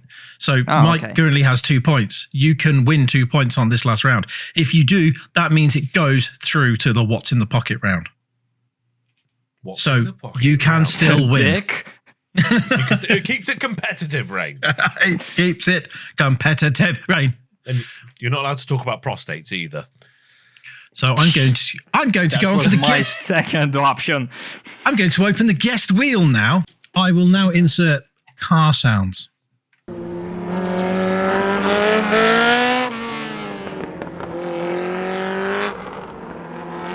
Yeah. So absolutely no time has passed since round 2 whatsoever. None. We have not Welcome aged to by a another month. exciting episode of If It Was a Radio Show, You Wouldn't Have Noticed a Thing. By now, COVID's on its way out. Joe Biden's over there. But it's okay. Don't worry, guys. I forgot to. No, did I forget just to complete? No. You forgot what you did. You forgot what you forgot. It was that long ago. This is how old it is, right? I replaced this headset with the one I'm wearing. I've got new gear. The old headset was a wireless one, right? And it kept chirping in and out. When it did that, it confused Discord. And that meant that it screwed up the microphone that it was using, and it started using my shitty one rather than this one here. So that's the issue. And actually, it didn't do that. It did fuck all, didn't it? It just thought, oh no, that's gone. I'm going to use no microphone. That's probably the best outcome. To explain to the people listening, when we record this, everybody records their audio separately. No, Mike fucked up. Everybody records their audio separately. So what we could hear Mike over Discord was his shit headset mic. So we could still hear him. We didn't think that there was a problem. But the audio that he was actually recording for the decent quality of the podcast, pro quality, is his Rode mic, which if you're watching on YouTube, you can see. That wasn't recording anything. No sound whatsoever. None. So we do have some footage of it, of some really, really good. It was a brilliant third round. I thought it was fantastic. It was a good round. And no one will ever hear it. No one will Rain hear won. it. Yeah, Rain won. Yeah. But we're going to have to re-record it now, and I'm going to have to win. So that's okay. Yeah, to update you, because it was fucking several years already. In this episode, we are talking about all sorts of cars and everything that has wheels. Conversely, I am serving as your co-host, and Ed is taking a role of a guest.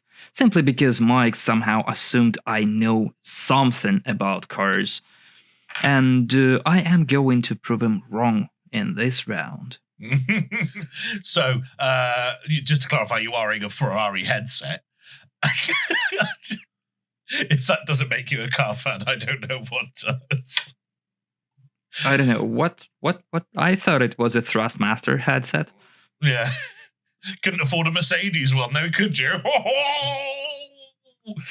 No, I asked for one, but Toto called me personally and told me to fuck off because Bose does not provide free headsets. No, they don't. No, quite the opposite. I've just been looking back, and it is actually a month and 4 days. Is it really? Yes. Happy anniversary episode! Woo! Yeah. Just to clarify, Rain, we're going to add this to the end of that. So I know we said to you before that it's going to be a separate episode. It's not. We're just going to cut it in and bolt it on the end, all right?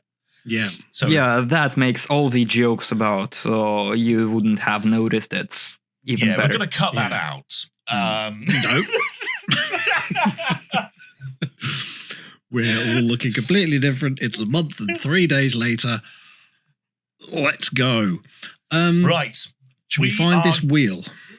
Let's go on. Round 3. Ed has produced 10 vehicles, and we're going to have to try and do some research about them. He's chosen specific. Some of them are like one-off builds. Some of them are movie cars. You get the idea. Let's crack on, Ed. Spin that wheel. I can't remember who's first. Well, I'd like to go through a quick read-through, actually, because you guys had a chance to do a read-through of all of them. Just so, because there are some good choices here. So, and it's been a while. Mike's taken a piss for a month and 3 days. You tend to forget things over that time span. Month and 4 days. And I feel sorry for your prostate. There is one. The first one I want to read is the Alien, which is a custom build. Which the wheel lands on it, we're not going to do because unfortunately, Rain did this before. Yeah. That was actually. I did men, women, aliens, camels. That was actually a custom vehicle purchased by John Pertwee, and it appeared in Doctor Who. The one that Mike had, was it the Hirahata Merc? Yes. Yep. It was, yeah, and that was it was considered like one of the first customs, wasn't it? Yes, rumor has it. Very shiny, beautiful car. Very shiny. But we've also got plenty on the list. We've got the Messerschmitt KR200, the BMW Isetta 300. We have the Wind Up, the Flatmobile, the Reliant Robin BN2.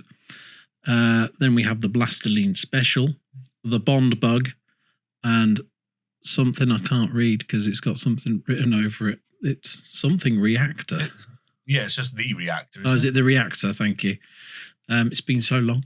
The DMC DeLorean, the Excalibur SS. So let me find the spinny thing. You are British, Ed, so it should be Excalibur Os. Os. Tick, tick, tick. Brilliant. So Mike has got the Blasterline Special. Cool. Is a custom build. Do you remember what this one is, Ed? Nope. I believe so, yes. Oh, really? Then Rain has got tick, tick, tick, tick, tick. We have not the Hirahata Merc because we know what it is. Let's try that again. Yeah. The BMW Isetta 300. Nice. Oh, I love it. Can we do these on engine displacement alone, please? Okay. Right. As normal, everyone, we're going to take 5 minutes and we're going to do a bit of research about other vehicles. We'll see you in a second. Only 5 minutes. Yeah, not like 1 month, 4 days, and 5 minutes.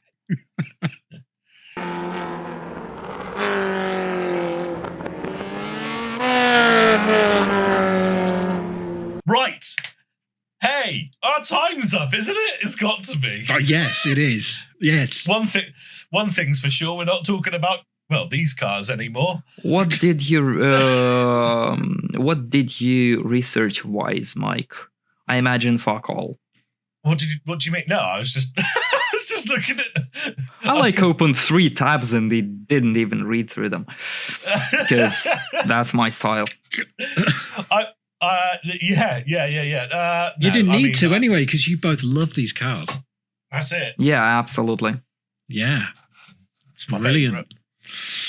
Okay, so I mean, it's a nice set that you can't really not love it, even if you abhor it. So all these questions that I had from last time, I don't have in front of me. Oh no! Oh dear. So I think that's what happens when you go to take a piss for a month. I think I'm going to start with Rain on this one. Yes. So yours is the Isetta 300. Yep, it is. Is that how you like to pronounce it? I don't know. But please, tell me a brief summary, maybe history of the Isetta 300. Is it 300 or is it 600? About 300. 300. 600 is the stretched one. Most importantly, it costs £377 new. If that doesn't sell you on a car, I don't know what does. But then again, you can buy a fucking Nissan Micra for like 100 quid and get it over with, but you're not a human after that. So did you know that BMW Isetta is not actually historically BMW? It was first spawned into our world by a manufacturer in Italy called ISO Autoveicoli. So, imagine post-war Italy, a former Axis country, war-torn, destroyed, and absolutely fucking miserable, but still trying to make best out of its situation. And of course, they need logistics. They need to transport people around, not only by meaning of public transportation. I almost said pubic transportation, but that's an entire episode of the podcast that will be dedicated to Mike, because he's wearing pubes on his face as we speak. So in 1955, coincidentally, when one of the fuel crises hit, and the mileage, the consumption became a real issue, ISO Autoveicoli designed a little bubble car for 1 or in rare cases 2 people that could consume a whopping 3 liters for 100 kilometers, as in it could make 94 miles on a single gallon of fuel. 94 miles on a single imperial gallon. And, suddenly breaking away colonies like the one with stars and stripes, I will not tell it on stream. It's 78. But their gallons are shorter because they gotta have everything bigger, but it just doesn't work out.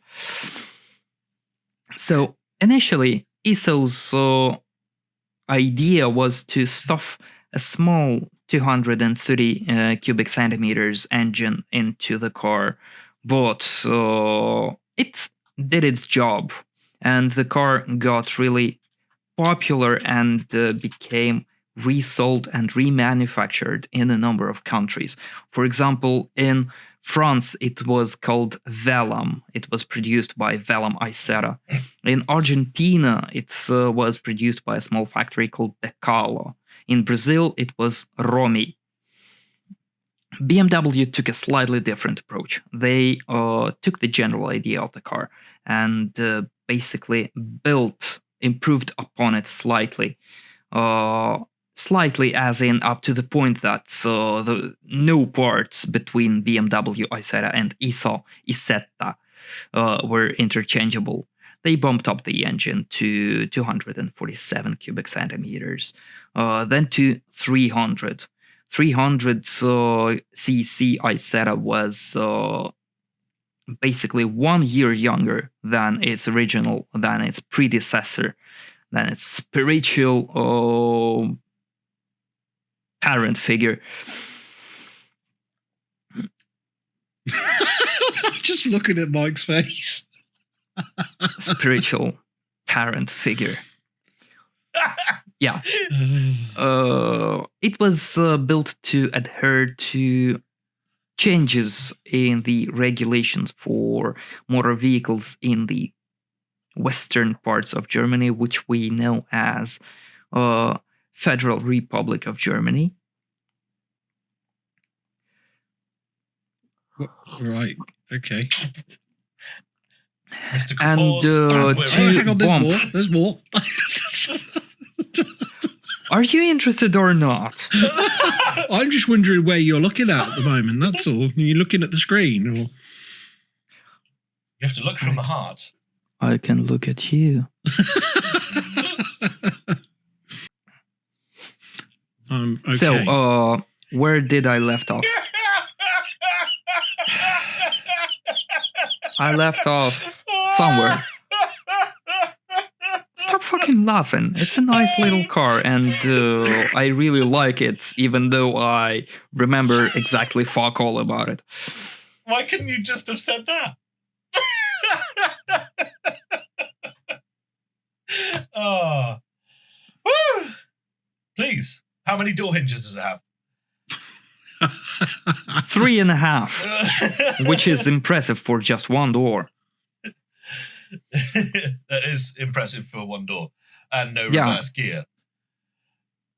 No reverse gear was in PLP 50, because I said I did have a reverse gear. Or at least ISO Isetta had 4-speed manual gearbox. I don't know why would they need a 4-speed gearbox plus reverse in a car that goes no faster than 50 miles an hour. They did a joke in Top Gear where they pushed James May into a garage or like a little boxed off area. He's in the BMW Isetta. And they push him in, and because the door opens on the front, right? But he couldn't do that because it would hit the wall in front of him. And because, as they said, it didn't have a reverse gear, he couldn't get out. And the earlier off. Isettas, they didn't have a reverse gear. The Isetta 300 did have a reverse gear. Oh, is the 300 a later model? Mm-hmm. Yeah. Oh, right. It was, I told you, you Amish cunt, that it is 1 year younger than ISO. Oh, Yeah. why? Why? Because I you won't go are into Mike. it because this is Reigns to explain, and I don't want to tread on the toes. But Oh, you can tread on me at any time, Daddy. I won this round. I think we'll leave the Isetta for another year, and let's re-record this episode. Yeah, let's re-record this episode. 2023. Over to Mike. The Blasterline special. The Blasterline special. Now Cinderella's pit crew's finished.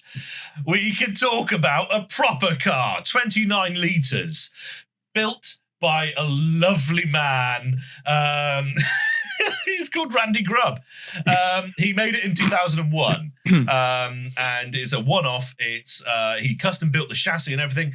Took the engine from a tank, 29-litre engine, put it inside the car, custom built everything, made a aluminium retro-style body to go over it and make it look like a somewhat like a 30s racer, and then sold it to Jay Leno. Lots of you will know this not necessarily as the Blasterline special, but as the tank car. I have seen this car so many times, YouTube channels, in Jay Leno's garage, his TV show, and it's amazing. One thing to note is that it had 810 horsepower when Jay Leno got it, which was the original power that the tank engine made. When Jay Leno got it, he thought, now, you know what? I want to make it just a little bit more, roadworthy and, just a bit nicer to drive. So he put an Allison gearbox in it, which makes it a lot more drivable, and 2 twin turbos on a 29-litre engine, meaning that it has 1,600 horsepower, 1,600 horsepower, what is even more impressive than that, it makes 3,000 foot-pounds of torque. Now that can literally rip the skin off a rice pudding. Okay. I can rip skin from a rice pudding Did you without. say foreskin? Make it 5 skin. Also, what tank was the engine borrowed from? The tank was from an M47. Beautiful. I love Thank you, this tank. Quizmaster. What the fuck are you doing? I am I'll watching. go. I've got no reason to be here. No, we Right. still have a use for you, Ed, because you have good. a whole shelf of stuff that you have to put in your very special pocket. Well, yeah, we might do that actually. I mean, technically, this is the winning round, but I don't see what. Yeah, we can do the pocket. Mike, just we trying- both lost. You what, sorry? I'm just trying to see. There was a bit I was interested in. Do you remember the show when he bought the car? Jay Leno. No, I haven't actually watched it when he bought the car. No. Right, so you don't know who he was interviewing at the time? No. Okay. Who gives a fuck? It's not his car anymore. And the one I did give away, actually, I might as well say this now. The first time I saw this car, it was actually playing Yeah. a video game. Oh, yes, you said earlier, Gran Turismo. It Yeah. doesn't actually... Oh, no, yeah, Gran Turismo 4. Yeah. Mm. It ended up in the game by accident where the development team, Jay Leno's going to decide that they discovered the guy that put it in the game. Yeah. There you go. Nice. I can see you're on the same page as me. You mean mentally on the same Yeah, page? mentally on the same page. We're all pros here. We know what we're doing. Does the engine redline at 2,900 RPM? Just 2 lines below that in your page. I will give Rain a bonus point, but if she can guess where I first saw the Assetto. It was I a TV reckon might program. be- It was a British TV program. Is it Doctor Who? No, it wasn't. It wasn't Top Gear. No, it was more of a. I think at the time it was a drama. I think after a while it became almost a bit like a. I don't think it was ever classed as a soap, but it was a continuing drama. And what year was that? Well, I'm not going to tell you the year of the TV series, but it was a historical drama. So think of the year of the car. Okay, and you saw it, I imagine. Now, this would have been around about the 90s. Yeah, just early 90s. And bold of you to assume that your British TV shows are Yeah, popular enough for a Ukrainian to know about them. Was it Heartbeat? It was Heartbeat. So bonus point goes to Mike, and I would really like to know at least the synopsis of this series, because I do. That's fucking shit. That's I the am worst trying- one It you've was ever fucking. had. It is fucking awful. It's Michael, it was- I am trying my best to pretend I care about British television. There's I no mean, point. obviously, There's no Doctor point. Who It aside. was just set. I think it was actually set in this. It was set in the 60s, so it started in the early 60s, and then it continued through. But the series lasted longer than the decade. So I think for the last few series, it was perpetually in 1969. Just Right. there you go. Well, I gotta say that there's a good chance of you noticing an Isetta in there, because you can still see quite a lot of Isettas in the wild, or rather up and running. Not as many in the wild as in like collectors' garages or stuff like that on car shows, on retro car shows, vintage car shows, in magazines and stuff. But a lot of them are in working conditions, and sure as hell they could and were very much alive in 1969 when the show was set in. I would hazard a guess that other stuff like Argentinian Icetas or Brazilian Icetas are really up and running right now as we speak in 2021, and they will be up and running in 2025 when we re-record this episode once again. And I think they might have been just discontinued in like mid 2000s, like just as the classic Beetle was in Mexico. In South America, they made Volkswagens for absolutely ages. Yeah, but you can't really export them from there, unfortunately, because they are unlicensed and you just can't import them as a Volkswagen. There's that Indian car, the Ambassador, the Hindustan Ambassador, something like that. I think it's literally called that. But it's based on a Morris Oxford, I think it is, or something like that. Obviously, we haven't had those since the 50s, but they fucking loved it. And they're like, we're going to keep making them. And I think they only stopped producing them like 10 years ago. Oh, yeah. It's not just Indian. It's not just Indian automotive industry. For example, do you remember Volkswagen Passat B2, B2/B3? The little boxy baby one. I don't know what a Passat is. I'm sorry. You are driving one. You can't. Not anymore. Oh, thank fuck for that. I see a picture of one. Yeah. Okay. Yeah. Sure. It's fucking horrible. Yeah, but I believe its Iranian counterpart, its Iranian twin sibling, that is called Iran Khodro Samand, was discontinued like 20 years after that or something. In fact, they were still on sale in Ukraine for a while, and I could fucking swear I saw one last year.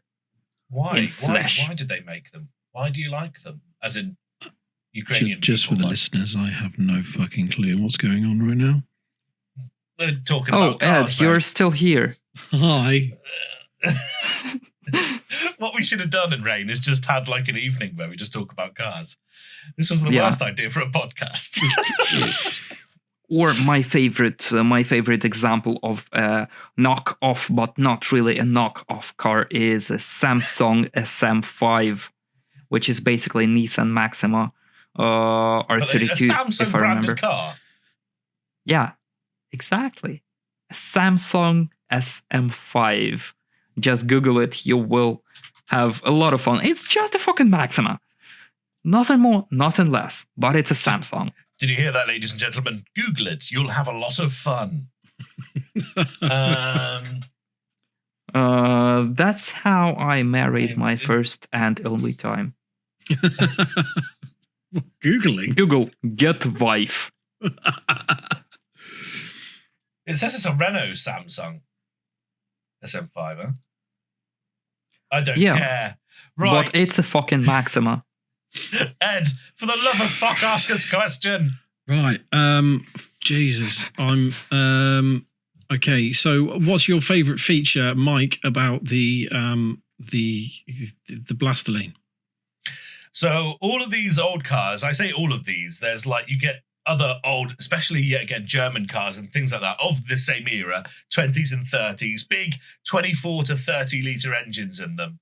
Just when you turn that key and you hear the and then you press a button, I think it's a button, to engage the actual starter, and it moves the gear over, and it goes, and the whole flywheel spins, and then fuel and oil and fire goes everywhere, and a massive cacophony of an amazing event. It's great. So the starting procedure is the answer to your question. But yeah, at the same time, don't you dare come in close to that engine, or rather that flywheel, lest you want an unwarranted and an unlicensed circumcision. There's another car very similar called Brutus. Oh yes, that one I remember. Yeah, that one. It goes around the track, and the whole time you can see the driver is bobbling. Oh, what boys, we're going on, blah, blah, blah, blah. And he's trying to fly around. Snorkers would drive this I know car. which one you mean. And he's constantly wiping his goggles. Not because he's got flies, but it's oil on his goggles. But yeah, no, I love those old cars, man. It's something that I will probably never, ever own as anything near these cars. But you can always opt for an 80s shitbox. I've got a 70s shitbox. How about that? Well, my condolences then.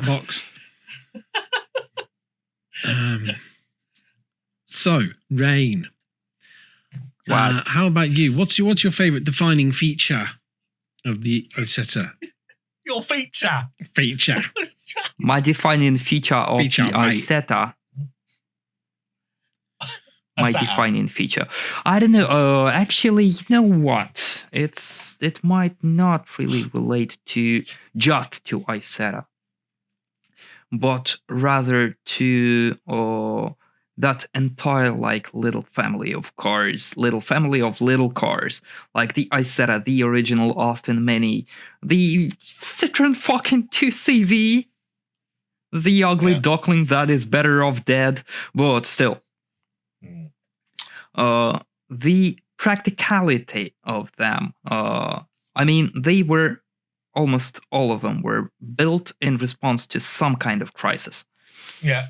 For example, a fuel crisis, transportation shortage, just an idea of people's car, like the VW Bug, or just as a response to those filthy capitalist countries that are impeding our progress. I'm speaking about Trabant 601.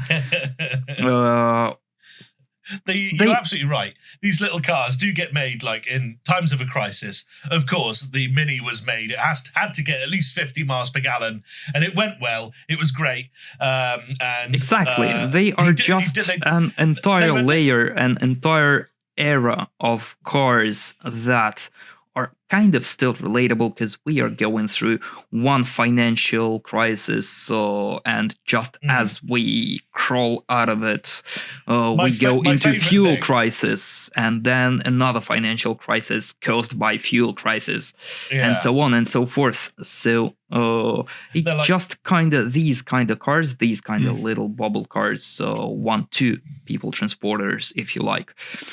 They show you the essence of the car that is basically resilient and versatile. And fuck off, Mike. It's my time now. Just for the people listening, Mike just moved his microphone away. There's no fucking point now. I was trying to fight for your corner. I was going to say they're cool. Yeah. It's fine. Fucking do it. I agree. I'm just more eloquent than you, Mike, even though I'm not a native speaker. I'm sorry. If you look through the wheel, before we started this round, there were a few other things on there, such as the Reliant Robin. Specifically, there was the BN2. And the thing about that is because they released the BN1 and BN2 in 2001. They were anniversary models, and the reason I remember them is because I saw them on Blue Peter, weirdly enough. So they had the BN1, which was a slightly different shape, but it was the same thing. Plastic, fantastic, 3 wheels, off you go. But they also released the BN2, which was their high specification models because it had a metallic paint. And Ford Fiesta headlights. And no, Corsa? Was it Vauxhall Corsa? Oh, God, I can't remember now. I thought it was Fiesta. Right. I can't remember, but they also had electric windows, so they really tried to. Oh my God! All 3 windows. Yeah, Corsa B lights there on the front. Yeah, they were Corsas, but yeah, it was the only one to have a CD radio as well. That was. And then there was. Imagine how much the CD would skip. You wouldn't be able to listen to the fucking thing.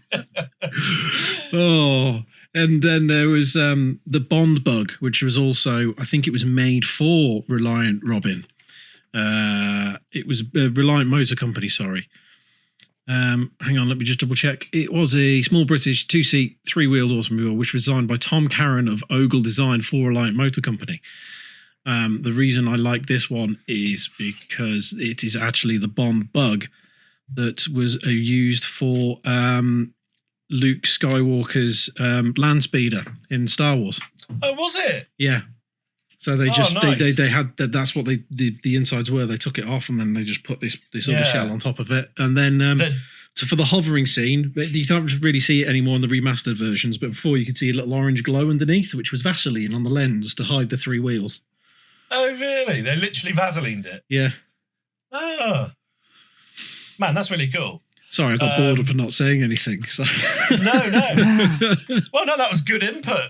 Ogle as well. He's the same person that designed the scimitar. Mm. I don't know. Yes. If that doesn't make Ed a petrol head, I don't know what does. Mm. Yeah, right. I reckon we need to get you in one. I'd tell you what, I'd love to a Reliant Robin. Yeah. I grew up with them. I think I can't remember now because it was ages ago. I think I said at the beginning of this podcast that remember. My old man he used to. No, I think I told it to Rain whilst we were having a break actually. But my old man used to pick me up from school. But he used to drive a Reliant Robin because he only had a motorcycle license and he never wanted to retake his driving license. So he always drove a Reliant you told Robin. me that story. So he used to pick me up from school, but I used to like 2 of them. God, he ended up going through. I can't remember how many he had in the end. About 5. One after the other. Yeah, I had to get him to pick me up round the corner from school because I wouldn't want him picking me up outside in a Reliant Robin. They would nickname it Chitty Chitty Bang Bang. Just to clarify, we said Ford Fiesta headlights. All the others had Ford Fiesta headlights, but because by this point, I'm guessing they didn't have Ford anymore with them in the company, so they then went for the Corsa headlights just for the BN2. But yeah, all the others, I knew there was Fiesta in there somewhere. Well, how's about that? Right. Yeah, anyway, I'm gonna end this one by asking you a question back on the original cars. Oh yeah, what's that? A very quick one. If you had to say something, what would you say is your least favorite feature? About an Isetta, Yeah. No roof, for example. no roof on the Blastoline. So if it's raining, you're not driving. That's fucking. But the other thing as well, because the tyres are so skinny to make it look period correct, and it's got 3,000 foot-pounds of torque, I should imagine in the rain, if you were to just... Yeah. You're just like, fuck! Yeah. You just wouldn't be able to drive anywhere. Sorry. When They didn't think that through, did they, Michael? No. Don't forget, Jay Leno has like 84 cars or something, so he could choose another one. Yeah. Sorry, Rain, you were saying? I think I would agree with Mike because that's also kind of a case with Isetta as well. Because if it's raining, you're not driving one. What? How so? It doesn't. You would drown in a fucking puddle. Take a look at these 10-inch wheels. It would be like the Dawn French when she falls in the puddle. But in all honesty, the least favorite feature of the Isetta is that they don't make them anymore. I like Because it. I think That's good. In modern times, we could use some of these kind of timeless classics. I think so Because as well. retro is back in vogue again. Yeah. There's a couple It of beats things. a fucking smart car, that's for sure. Yeah, exactly. There's a couple It's of got things, isn't there? Like, personality. this car, my car, was obviously never mass produced, so it didn't even get that chance. And the other, I mean, Thank yours. fuck for that. Well, yeah, we would have been in a fuel crisis 100 years earlier. But the other thing is, your car, and I should imagine if they were going to try and recreate anything around that size and design, would be safety. Can you imagine if a Range Rover hit an Isetta? That's how they make tuna cans. They definitely know how to do it. I mean, I had I think it was an Uber Eats or delivery order the other day, and the person that dropped it off, they're in one of those little Renault things. What are they called? Twizzies? Oh, yeah, Twizzy Tizzy. Yeah, I know what you mean. They're horrible things. They are. They look like a spaceman's roller skate. It's fucking awful. Yeah, we got Peter Yeah, Phillips, exactly. But photographer down on here. the subject of Sorry, safety, can we just let Mike finish this sentence so I can edit it out? What was that, Michael? We've got a paedophilic photographer down here who's got one. Brilliant. Oh. Okay. so that kind of describes the audience of these guys. He goes to like clubs and stuff, like, you know, when like clubs have like 16s nights, there's no alcohol or anything, Right. but they go and party, and he's there and he's like, yeah, do you want your photo taken? And he does, you know, like when you get your key ring done and all that fucking shit. Yeah. But he's always like, oh hi, and he puts his arm around and you know whatever. Oh, don't do the. I've got to edit that out now. It's all gone. It's just for you. Thanks. I've got to remember to edit it out. Skip through that bit. Oh, that's fine. Or else the terrorists win. Okay. I've got to And we say, stuttered again. whilst Mike had a lot of information on the tank car Lasterline special, I think even Mike would have to say we're a bit amazed by the amount of information, not just the Isetta 300, but the way you progressed the model all the way up to the 300. Explained all the little changes. Although you didn't know it was from Heartbeat, but I'll let you off for that. So we both get a point from this round. That was a death clap. Oh, you want to play it like that, do you? All right. It's in the pocket. Yeah, right. You're both. Yeah, it's been interesting, and because Mike really wanted to do this one, we'll do it. Let's do that again. It was fun last time. What, the whole thing? Delete the well, recording. Start again. Yeah, If you want to have me for another episode, I'm down. recorded. But I meant specifically the pocket part. I But think let's I've got start the with an easy guess. Your bell end. I think I've got the perfect pocket item. Can you just bear with me 1 second? Something Sure. international, please, this time. Something international. Oh, what was it last time? I can't remember. An anniversary pound. Oh, yeah, no, it was a Jubilee coin, wasn't it? Yes. Yeah, yes. yeah. Yeah, which I wouldn't have expected you to even have ever heard anyone say that before. Well, as you may have noticed last time, I'm not like completely oblivious to the concept of a Jubilee coin. I had no fucking idea that Ed could have owned one. Because I had one when I was younger, I think. they are not really that practical. I mean, you can't pay for stuff with it, so he just rechecked it last time. But Yeah, it's just collectible, isn't it? you don't really want to.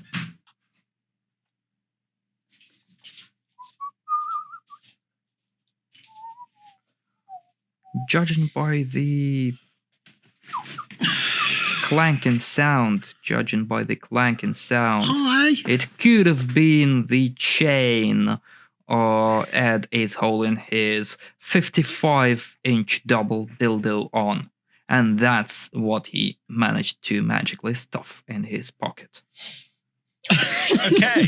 Right. I think I've missed a fantastic story. I'm sure I'll hear again. Well, you got to You edit will it. edit it out, so by all means, you will definitely hear that again. Okay. I have items. Is it a green screen? Plural. Yes. I have an item. You're an item. An absolute fucking unit of an item. Fuck, Is it I've more than already one, is it? fucked it up already. Right. What? What are you doing? You already caught the first bit because I said items. Yeah, so it's plural. Okay, keys. No. Bollocks. No. Oh yeah, he doesn't have any. Yeah. I had to go for that joke, Ed. I'm sorry. Very good. Are these things connected to each other? As in physically? No. No, okay. Is it money? No. Is it a Jubilee coin? Matches. I forgot I did the Jubilee coin last time, but no one will know I what will you're never talking forget that. about. Well, no one needed to know what I was talking about until you made the reference to it. But you're the one that made the reference first. You were Jubilee coin. Yeah, but it was just an inside joke until you publicly made it aware. But people will go, what's that got to do with anything? I used the Jubilee coin last time and Mike went, how the fuck was Rain supposed to know that? A bit like a heartbeat, really. Yeah. I'm a flag shagging Brit. I'm a little bit. Oh, You fucking gammon. see you down with the spoons, lads. Come on then. Okay, are these metal? Yes. All metal. Yes. And these are not keys, because obviously his keys are either wooden or plastic. So Are they- yeah, we should have known. Is it a set of Allen keys? No, but It's a tool. yeah, Or they are and tools. and you're using the word. What, hex keys? No. Allen keys is just a commercial term for it. Hex keys. No, you're using one of the words. So they are keys of some sort, but not... Okay, right, okay. Rain, over to you. So these are not door keys, not car keys, not Allen keys. Obviously not fucking keyboard keys. No. You just had to say that. Are they radiator keys? No. I always carry a bunch of radiator keys. Well, to be fair, you did have to run off to get like them. a fucking janitor.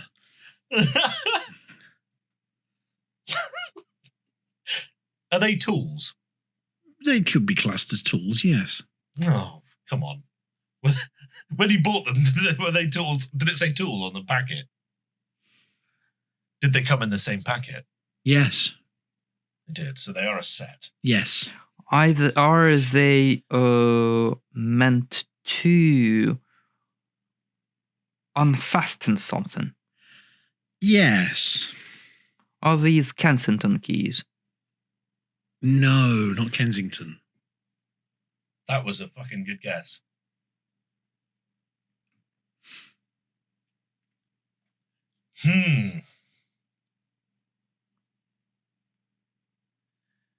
This is good old entertainment, isn't it? Yeah, That was you actually should slap some background music on it. What kind of keys could it possibly be? I keep thinking like CD keys or something. If anyone, if you want a clue at any point. What? We've never done clues before. Okay. Well, oh no, that's true. Sorry, we have done clues, but they're normally aimed at me. Right, okay. Are these like small set of wrench-like keys that you use to unscrew tiny nuts and tiny screws? No unscrewing. Do they come with a driver? No. Okay, so they are separate tools. They don't require anything. Okay. No. Right, okay.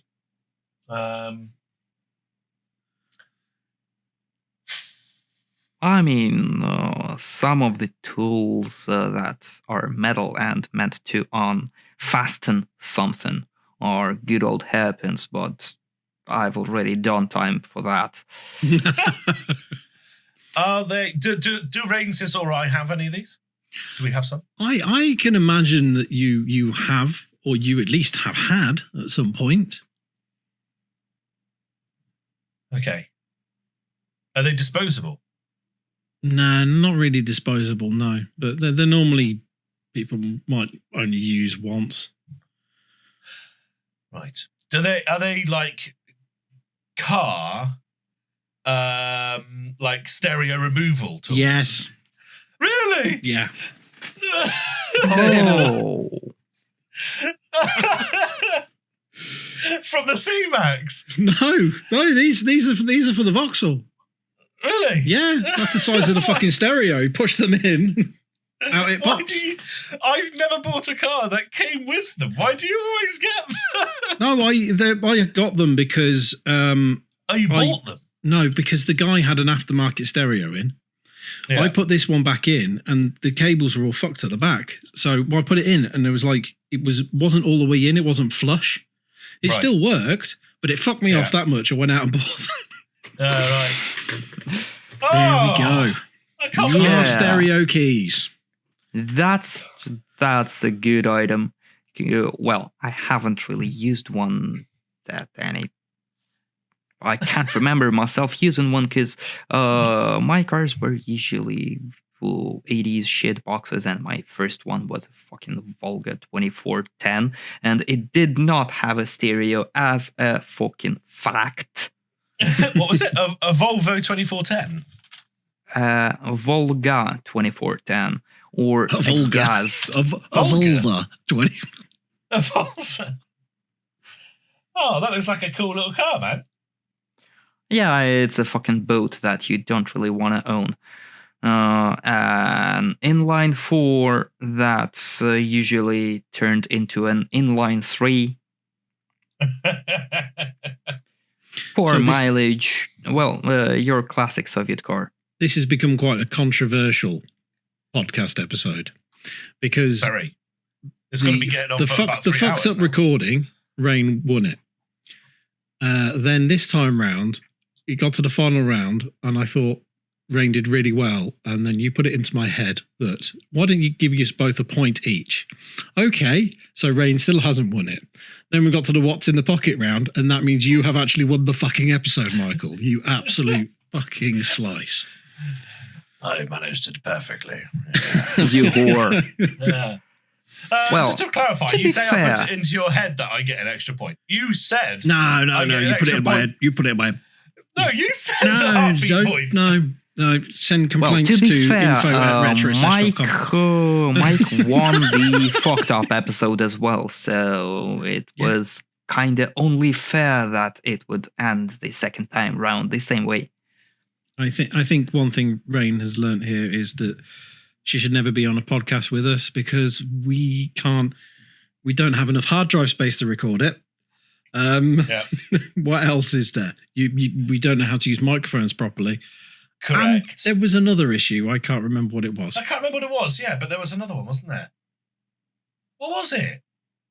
No, The first, it was you, wasn't it? Or no, they were separate. You forgot to press record the first time. Oh no, that was right. I forgot to press And record. then the second time it filled up. Yeah, and then the And hard then drive ran my out, microphone. and then Then- basically we are pros, and we do this for all you wonderful listeners.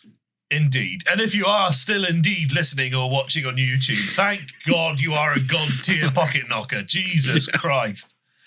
Right, Props to you. Rain, thank you so much for joining us. Thank you It's for been having great. me. I've learnt a lot, probably.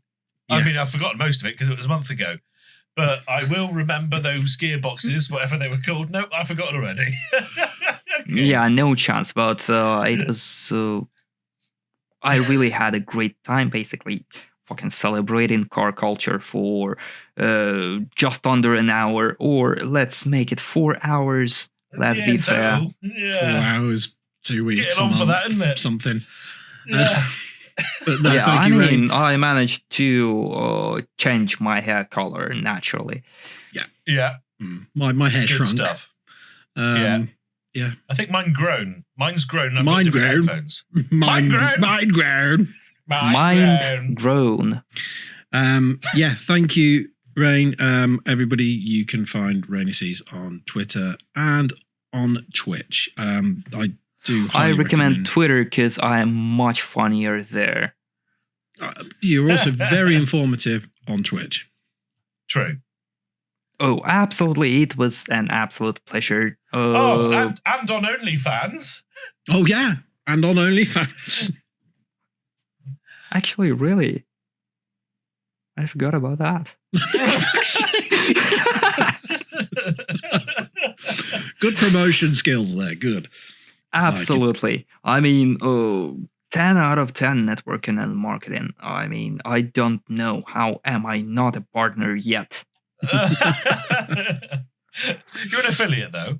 An affiliate fanner. An associate, an accomplice. And don't forget, you can also find Mike over on Twitter and Twitch at RetroSesh, along Just with Google it. the lesser It's fine. spotted Pete. And Yep, of course, Ed, you can find Ed on Twitch, on Twitter, and sometimes on YouTube, going by the alias, you guessed it, Ed the Penguin. My name's not Ed, and I'm not a penguin. John the Turtle. Thank you very much, guys. All right. Bye. Goodbye. I'm waving. Oh, shall I wave? Cool. Is that a wave or a flash dance?